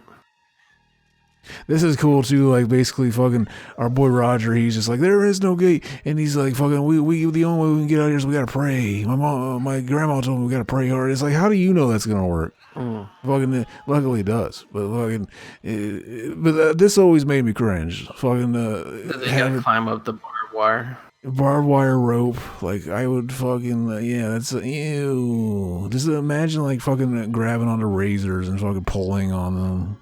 Well, also too, he could have just took his vest off and like used it on his hands. That's what I was about to say. It's like, because I was thinking there's not that big of a sense of urgency because he's just now getting to him. Oh, he looked like Bulk. He looked like Bulk from Bulk and Skull. Yeah, he's wearing the vest too. He does look like. Yeah, he had time to take his vest and his shirt off and wrap that shit up and that riff was so cool. I like that his hand is so hot. Yeah, it's burning her legs. I used to scream that every time I watched Power Rangers. Yeah, everybody else shuffles out like they're like zombies, kind of.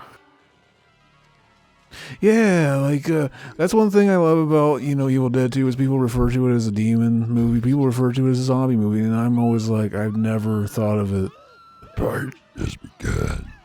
It's just begun. I never thought of it as a fucking zombie movie, but there were people, and I guess you can. See, how do you not get turned on hearing that voice? Exactly. Like it's all through. Like she could probably be sucking you off and still make that noise. Yeah. And then the one guy lost his arm. His face is just like normal. Everybody else is all a demon. They ran out of makeup for him. Fucking not enough time. With everybody pulling her up, though, she still gets up. This is the thing. You always gotta make you think. Like, did he really just leave her? Fucking. Well, he didn't really want to leave her. He fell off the wall. How did he get back up? He had to climb up barbed wire to get off, over it the first time. Yeah. How did he climb up on the other side? There had to been something else. The other side had barbed wire too. White man can't jump. No, but he's probably like, fuck, dude, I needed to touch that barbed wire, man, because I was able to jump this. Well, there was like spikes up the sides of the walls that you could climb. He looks cool. He look like Bulk. That's why. Sal looks like he's in pain. This looks very Night of the Living Dead. Yeah. I always thought it was funny too, though. Like when Roger falls out on the other side, outside a Hull house, he's like in a desert all of a sudden. Oh, there's the Slayer demon. Good effect. It also kind of has Amityville vibes too. It's like when you see that fucking Jody mask or whatever. Well, and they show you more of this, I guess. Jody Pig, yeah. He like warps and goes back in the dimension. Like this weird projection. Because I think that's all it was in Amityville Horror. It looked like a projection in the window or something, when he was looking up, yeah. Yeah, I really like Amityville Horror. I'm surprised how many people in modern day bitch about it. I love the original. I love the first two movies. They're both great. The only thing that's like a little weird, whatever, is when the demons hide the money in the Amityville Horror. It's like what demons hide money? It's got to add tension to that marriage falling apart and that fucking family getting fragmented. They got to make George weak so they can, take him fully. I like this kind of walk of shame that they do to go back home in the morning. You know what? Every time I'm watching this movie, I think it's going to come up and it's going to reveal that their hair has gone white, like completely white. Yeah. From being afraid, but I forget that they didn't do that. But it was originally supposed to happen. They're fucking right there. Was it? They didn't want to because Army of Darkness came out, and that scene where fucking Bruce Campbell's hair goes white. They're like, oh, they'll think we're fucking ripping them off. You mean Evil Dead 2? Yeah, fucking. Yeah. But it's like we were ripping them off. It was fucking. They already admitted it. They didn't want us to know we were ripping off part 2. I think it was still been in Chad though. Still would have been Chad if they did it. Winston Zeddemore, he saw shit that would turn you white. He did. It didn't though. Come. put razor blades in apples. Then the wife chopped up the apples with the razor blades in them. She made apple pie. She didn't, when she was chopping it all up and then baking it, she didn't notice the 35 razor blades in it. Complete cartoon logic of an ending here. This wrap up with the old guy. Oh, you used the apples I bought? Oh no! And then they just pour out of his throat. Amazing. It's so unnecessary, but I really like it better if the movie just ended with Judy and Roger walking down the street like all exhausted. But at the same time, like the wraparound with the old man and the apples and the razor blades here, it gives it like a weird like Goosebumps feel. Yeah, it's cool, but yeah, I know what you're saying. By the time you get to the end of the movie, you kind of forgot about this guy and the subplot there. It's like it's kind of weird to end with it, but it's neat. Very Tales from the Crypt almost. Yeah. This is what should have happened to Dick Miller's old man wraparound character in Evil Tunes. He should have somehow. But see, died. It seems like the wife is happy about it. She killed him on purpose. Well, so you were talking about like she didn't realize. I figured she did it on purpose. So is it not the implied? Or? She says "Happy Halloween, dear" and kisses him. I mean, it's like, would you do that while his throat is all ripped out? You know. He's playing a joke. Fuck him. He's a big trickster. he shredded his throat for a joke. Yeah. Fucking he put the shit. Yeah, I used the fucking. Oh, you put the fucking. Oh, of course. You're fucking. Big Roger over here was fucking with me. I realize Oliver. Big Chad. Oliver Whipple III was one of the grips. Fucking hell yeah. Big Chad. So there we go. Fucking. I can't believe we watched the whole movie already. Fucking that went by. Yeah, we hardly got to talk about it. It goes by real fast. Yeah, it's a. Well, I mean, you can get some you can still talk about it. You can get some final comments on it if you want. I think it's great. Like rewatching again or watching the Blu-ray, whatever. Like you actually forget how good the special effects are for a movie this old, this cheap, whatever. Like the actual makeup applications of all the demons is very good. Mm-hmm.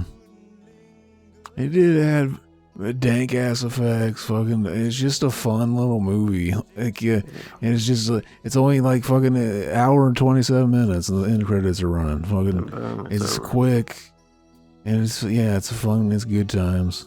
Very cheesy. Yeah, it's great. I don't think you compared it to Evil Dead. I don't think it's quite Evil Dead 1 or 2, but you know, it's a solid 8 out of 10. It's very nostalgic.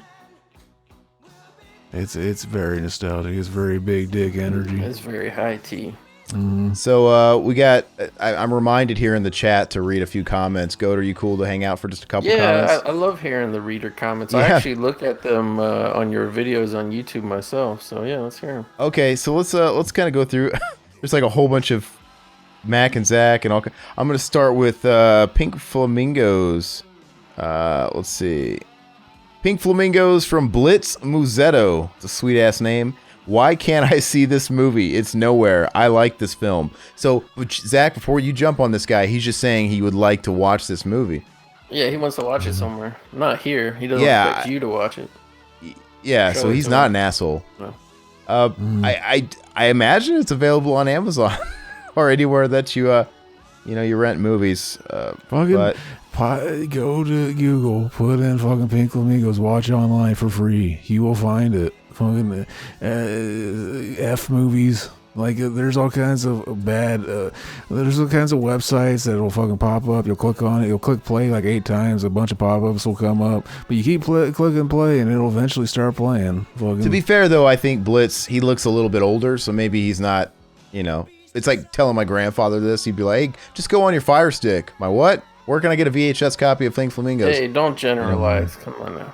Yeah, Lords of Salem. We're gonna have a few on this because that's one of the. Is that the last commentary we did? Because we did 2 Cinema Enemas back to back. So this might have been the last one. I didn't realize it, but my boy Goat does like that movie. I should have got him on. Yeah, I have a lot of complaints about that episode. I can't believe the ridiculous points Aaron was bringing up. First of all, he was really attacking the credibility of Sherry Moon Zombie. Like, how did she get this job? How did she get to dance on stage at Drop Zombie? You're like, you wanted a list of qualifications. Did she have to be from Harvard to like put pasties on and like dance over a clown corpse on stage at a Rob Zombie thing. She was very. I don't think I was that harsh. Oh, you were very. I don't think very down. I think on I the just train. acknowledged that I was saying that she was even like on stage with him well after Halloween came out. I saw her live. I just acknowledged it. But no, she's a shit actress. She gets work because she's married to the director. But she's awesome. Devin Dungan Qualifications to make a rock star come. It's not very high. Her best performance was in the first Halloween he did, because there were moments where she was right? Not great, but there were moments where I was like, oh, she's actually playing it straight, and she's not all fucking weird. She's not all fucking like Baby Firefly or whatever the fuck her name was. I love Baby Firefly in the first movie. When she was talking to Michael Myers and stuff when he's in the institution and shit like that when he's a kid, she was almost tapping into it. Like, okay, I believe it's drama. We're here. She's amazing. Great commentary. Says Devin Dungan saw this movie one time and didn't hate it, but it wasn't really my cup of tea. I did think that for once Rob Zombie wrote some decent dialogue and it was somewhat normal for him. With all that said, I'm definitely going to go back and check this one out and see what I think now. I don't know. I watched it about when did that movie come out? I think it was 8 years apart. Mm-hmm. I felt about the same. I don't know. And we get it, Aaron. You were very beta. No, and I think somebody said it. I don't know who said it, but when I would fall asleep trying to get through it like 3 or 4 different times, and I would always fall asleep around the same part, like a lot of that radio station bullshit, and I'd wake up at the end and ask myself, what the fuck is going on now, right? With all that weird fucking trippy red light Argenta shit. From what I hear is like, basically if you have to have above a certain IQ to get it, and like fucking like the whole movie basically is designed. Oh, I get it. He's a hack. He's a hack and he's highly derivative, and he doesn't even try. Wasn't our boy Ken Foray in the radio station stuff? Wasn't he part of the team? Yeah. Big afro, yeah. I mean, why would you fall asleep during his scenes? It makes no sense. I know, he was Keenan Kell's dad. I know. No, can I talk about the Rob Zombie fuck job I got? So you know how a couple weeks ago we were talking about Target was like, oh, everybody get your money ready. We got the worst Rob Zombie film 31 coming out in a hot new steelbook just in time for Halloween. Oh, well, I pre-ordered that thing the day it came available. And they're like, oh, yeah, get it October 18th. It'll be shipped to you. Blah, blah, blah. It's 31. It's literally a Halloween movie. And then it's like a week after like I pre-ordered it. They're like, oh, there's been a delay. You will now receive 31, the Halloween film, on November 1st. I'm like, you fuckers, you had one job. You made a steelbook to cash in on a movie set on Halloween and release it for Halloween. And now it's not going to be delivered till November. You got to be fucking kidding me. Riverman is pissed too because all those Halloween 4Ks 1 through 5, he just got on the pre-orders for those, and I noticed my dates for those got pushed back through Amazon, and now they're shingled. They're all supposed to arrive on different days, but I think I'm gonna have all 5 of them from anywhere from like the 9th to the 14th. So I'm square for Halloween. Riverman, he got updated today, like I think past Halloween. He's like, this is fucking bullshit. I'm like, Todd, you pre-ordered them like 2 days ago. I'm pretty sure you got pushed to the back batch, man. Like I pre-ordered them a long time ago. What will we fucking do if we can't watch Halloween 5 on fucking Halloween of 2021? Well, we got the Blu-rays too. Yeah. No, yeah, I only did the Halloween 3, but I did the deluxe set like with that record and all that bullshit. Actually, I really wanted the poster more than anything because I thought the Halloween 3 artwork they did was awesome. But but I did it directly through Shout to get all the extra shit. So it'll be interesting to see if like mine comes before like all the Amazon people get theirs. Yeah, I'm not in any rush, like you said. I've seen those movies a million times. I mean, I'm not even gonna rush and watch the first Halloween. I haven't even watched my first 4K that was put out like a couple years ago yet. I've seen that movie. I think since then I watched it in theaters once or twice too. I'm just in no rush to watch a few of those flicks. And I think even then, if I watch 4 and 5, I'm probably gonna watch them on the Joe Bob last drive-in because I still have been holding off on those because I just don't really like the movies that much. But if I feel like I'm gonna watch them, like okay, do I watch the 4K or do I watch them with Joe Bob? I'm probably gonna be Joe Bob. But I do want to check out the extra shit. Yeah, they're always on AMC too. Like we were watching the marathon this weekend. We just kept it on in the background whenever we were doing something. It was cool. I'll probably watch 2 and 3, or the lady hasn't seen any of them besides the first one, so maybe I'll watch 4 and 5 and have a little mini marathon with her. But Blocko69 said, we were talking about anthology horror movies and possibly doing like a theme for that in the future.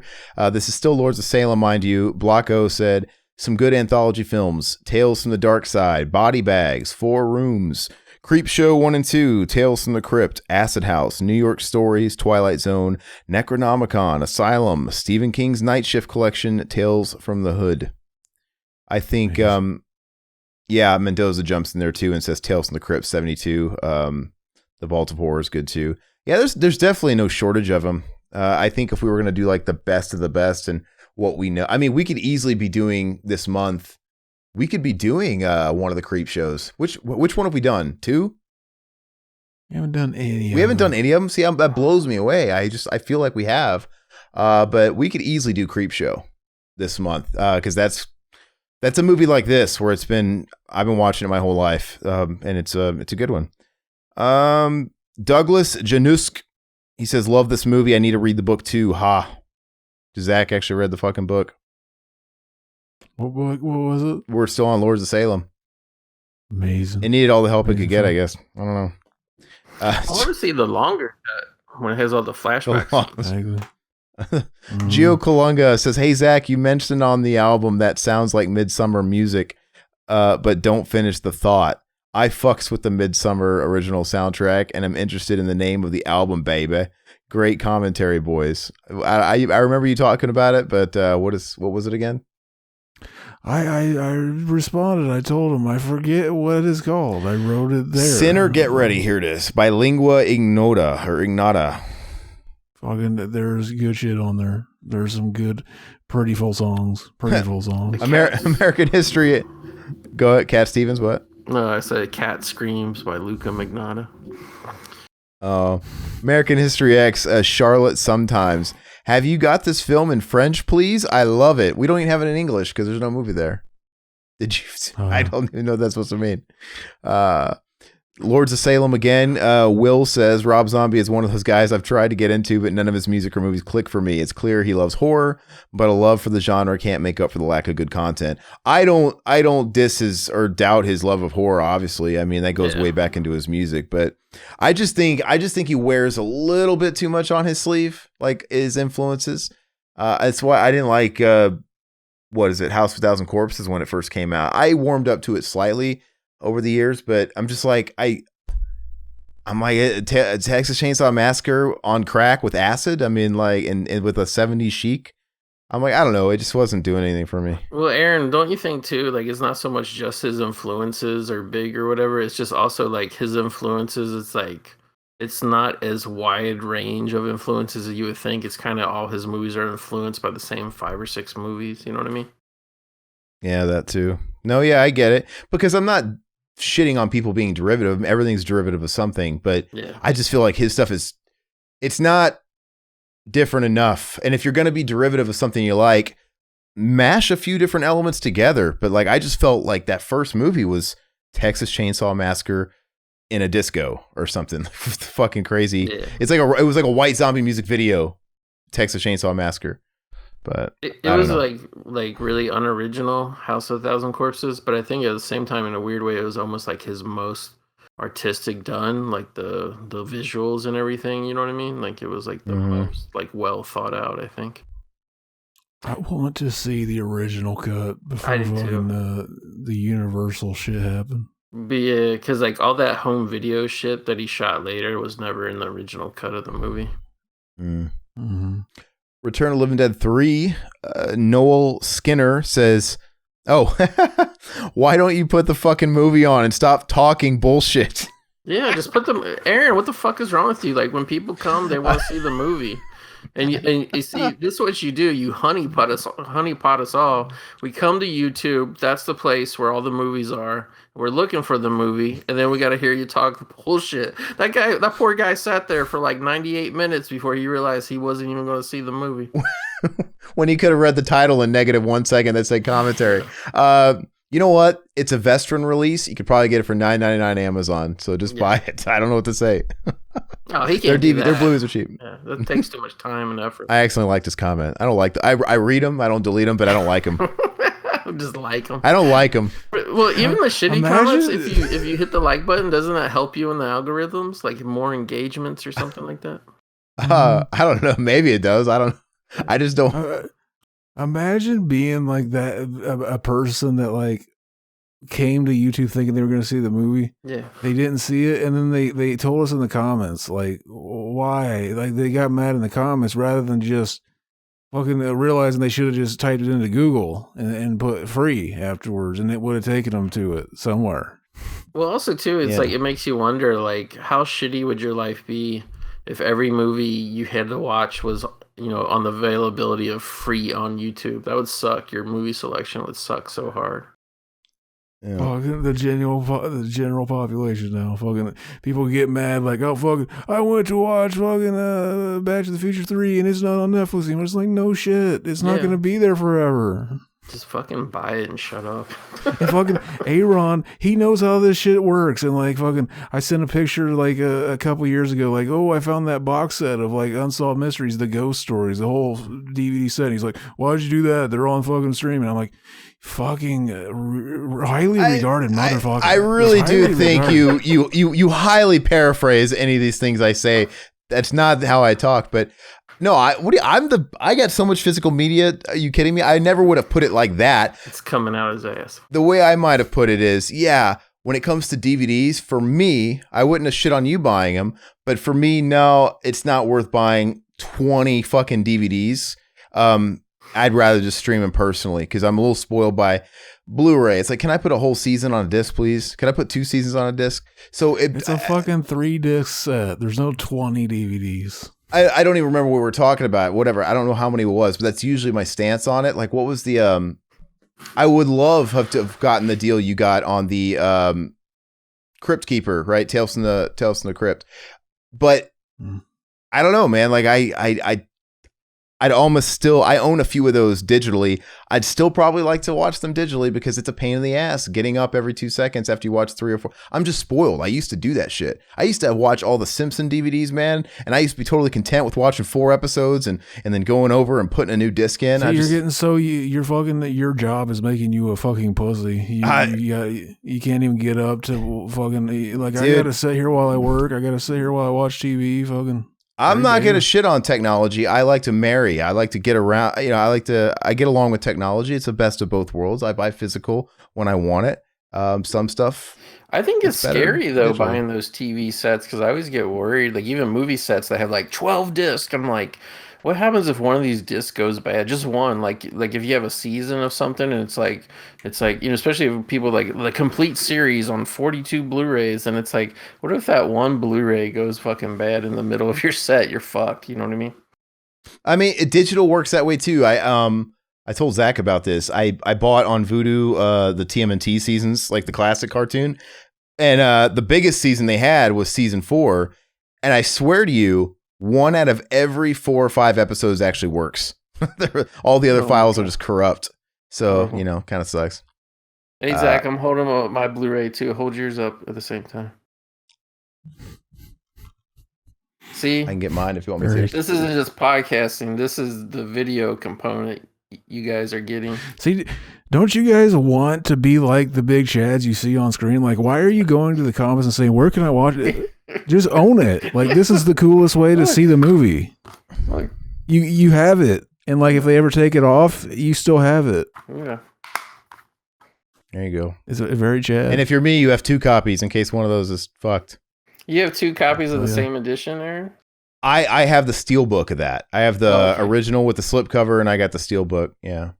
Yeah, I got the original Anchor Bay DVD, which I watched a million times. That's why I bought this years ago. I've only watched it like once or twice because I watched this movie. I kind of burned myself out on it watching that DVD for years. But yeah, man, I used to watch this 2 or 3 times a year for a while. And did you guys?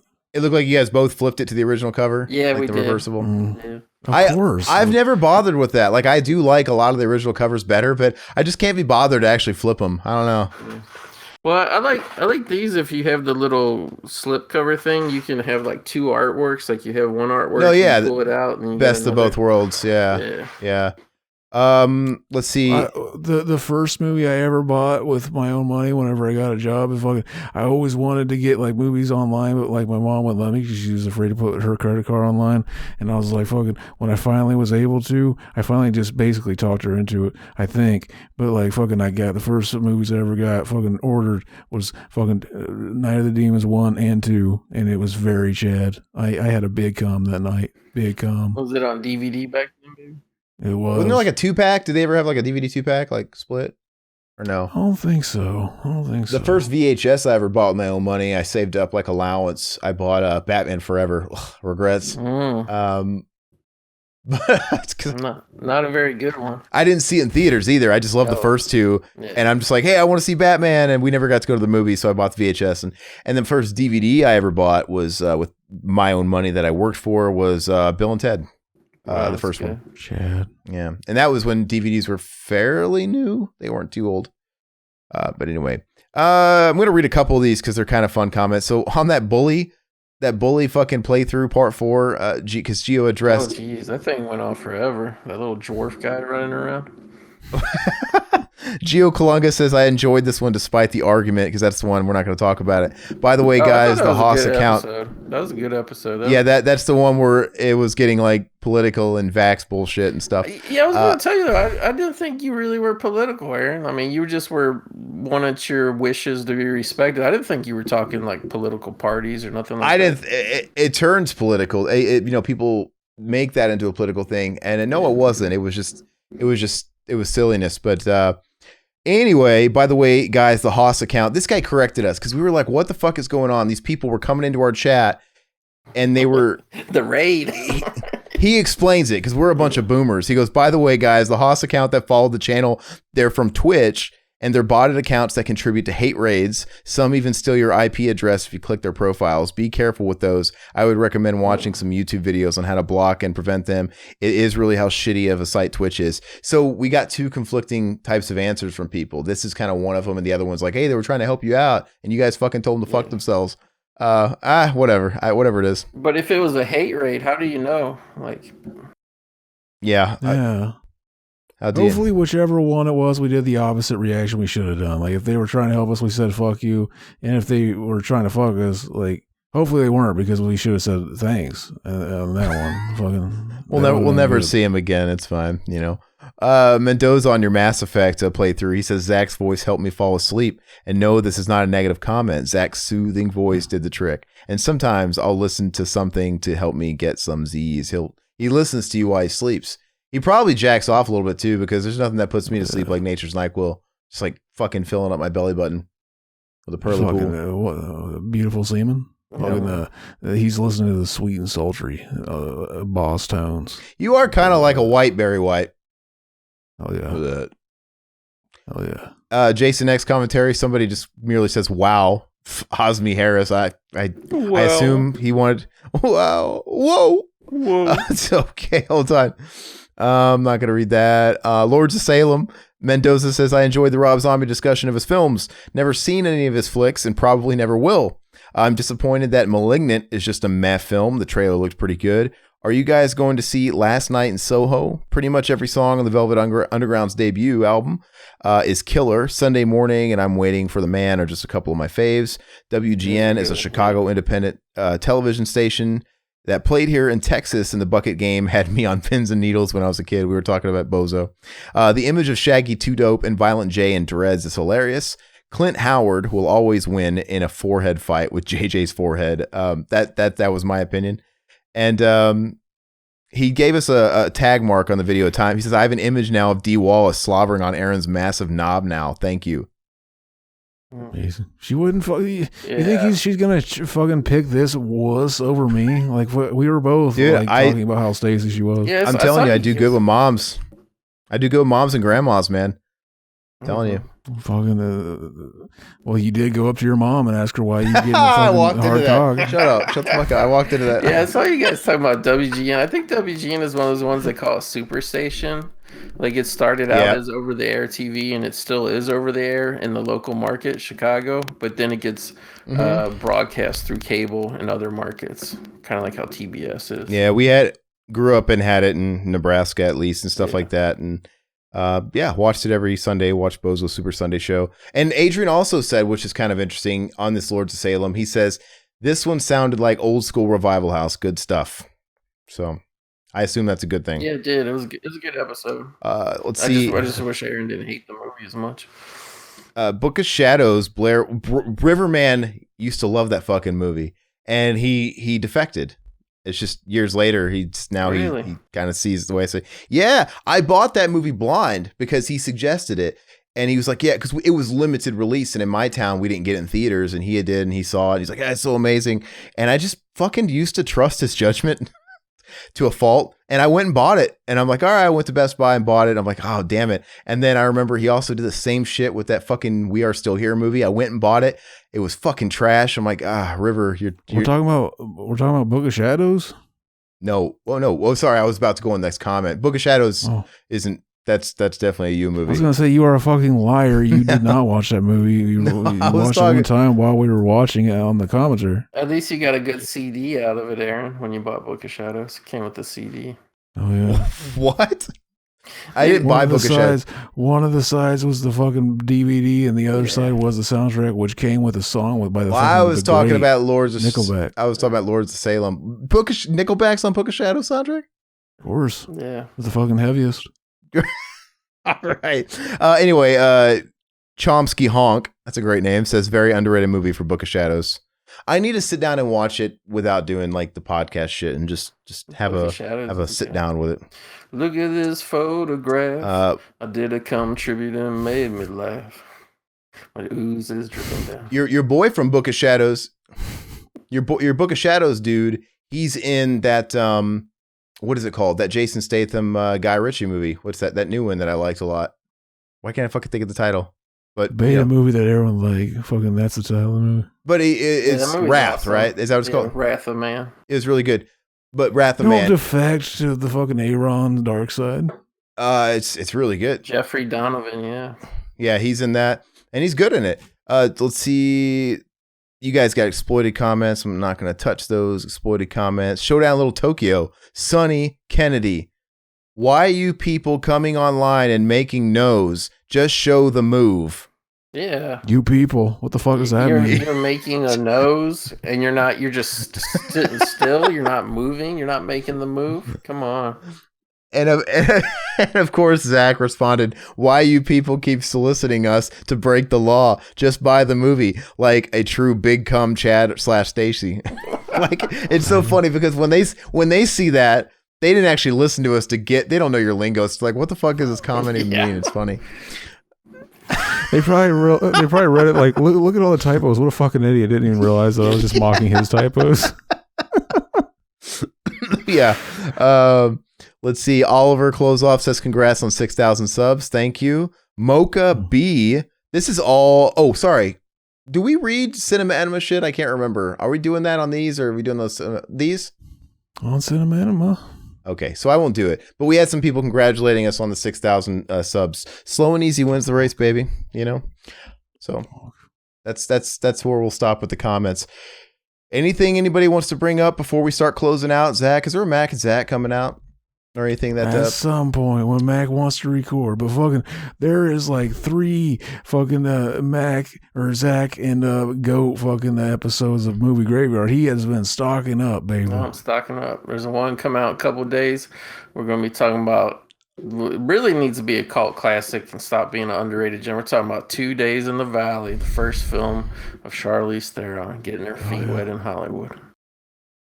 There you go. I would like to wet her feet, if you know what I mean. See, I always thought that movie, Trial and Error, was her first movie, but maybe it was mismarketed because it did say introducing Charlize Theron in that movie. Really? So I don't know if it was like a redo. That's weird. I could have swore. I could. That's right. No. So I don't know if there was like what year did 2 Days in the Valley come out?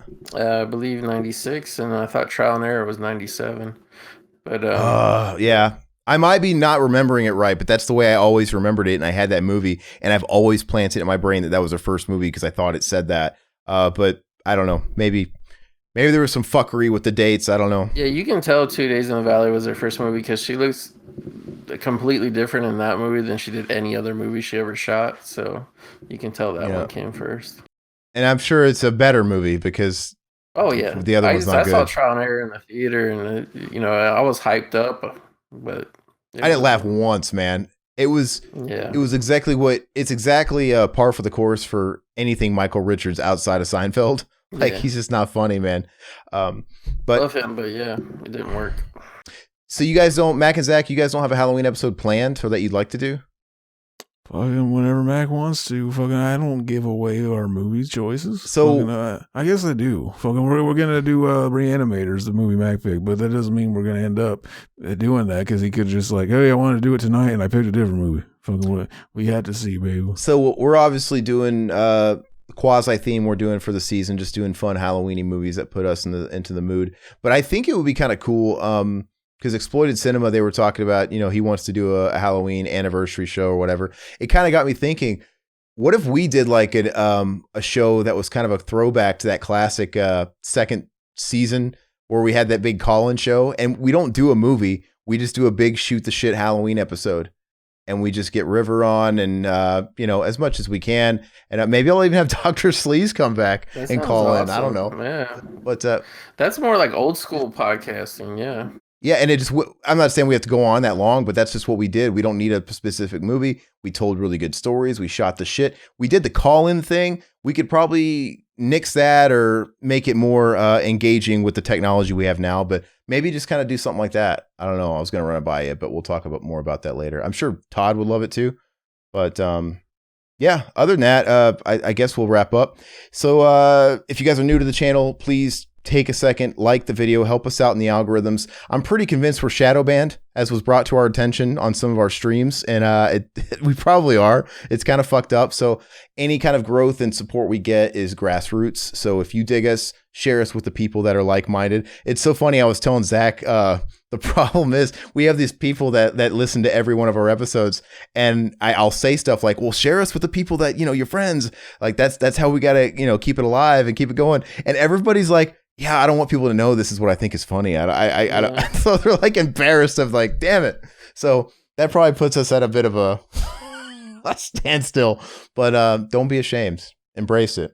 Come on. I can't imagine like people literally fucking huck fucking Joe Rogan's dumbass podcast all the time, and fucking the shit he thinks is funny. And it's like fucking this humor is fucking I cannot come out and endorse. Fucking very low T of these people. Very low T. Well, at the very least, please like the video, and if it is your first time here and you made it all the way through, subscribe to the channel and do look back in the archives. We've been around a decade plus. We've got hundreds and hundreds and hundreds of videos, lots of stuff to go digging through. If you want to support us any extra, we do have a Patreon, early access to all content, exclusive content. Just peruse the links that we got wherever you're looking and check it out. $2 a month, that helps out a lot. And we also have a Teespring if you guys want to buy some swag. Representing the majority of all of our shows. So that's all we got. Is there any other links that you need to pitch, Goat, or anything else? Or no, just anybody if you want to listen to a show. We do other types of episodes, but probably 90% of our episodes on the Movie Graveyard are commentary. So if you like Revival House, probably like it. And Zach's been on a ton of episodes the last 2 years. So there's all kinds of shit you can listen to. It's all linked in the description, baby. Fucking Goats, all of this shit. Very Chad. All right.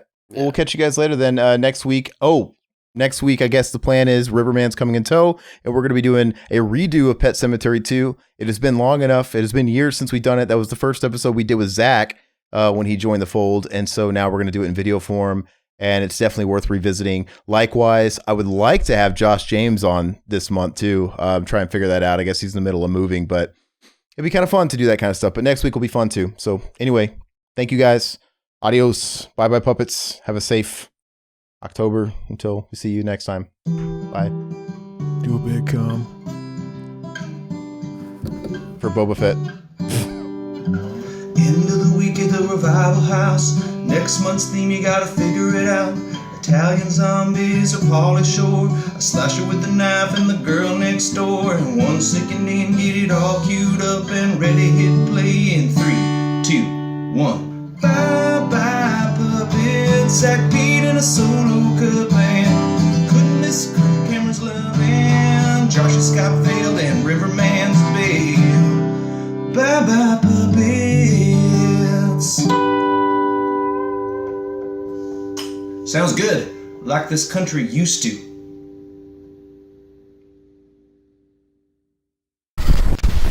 Yeah. This was on. This mask was. What does your mask say? This machine runs on cum. Okay. All right, guys. Well, I'll catch you later. Thank you so much for coming on, Goat. Made it fun. No problem. That's how you know he's very low T. He reads something that funny and just like, okay. I'm just. He acts like it's normal.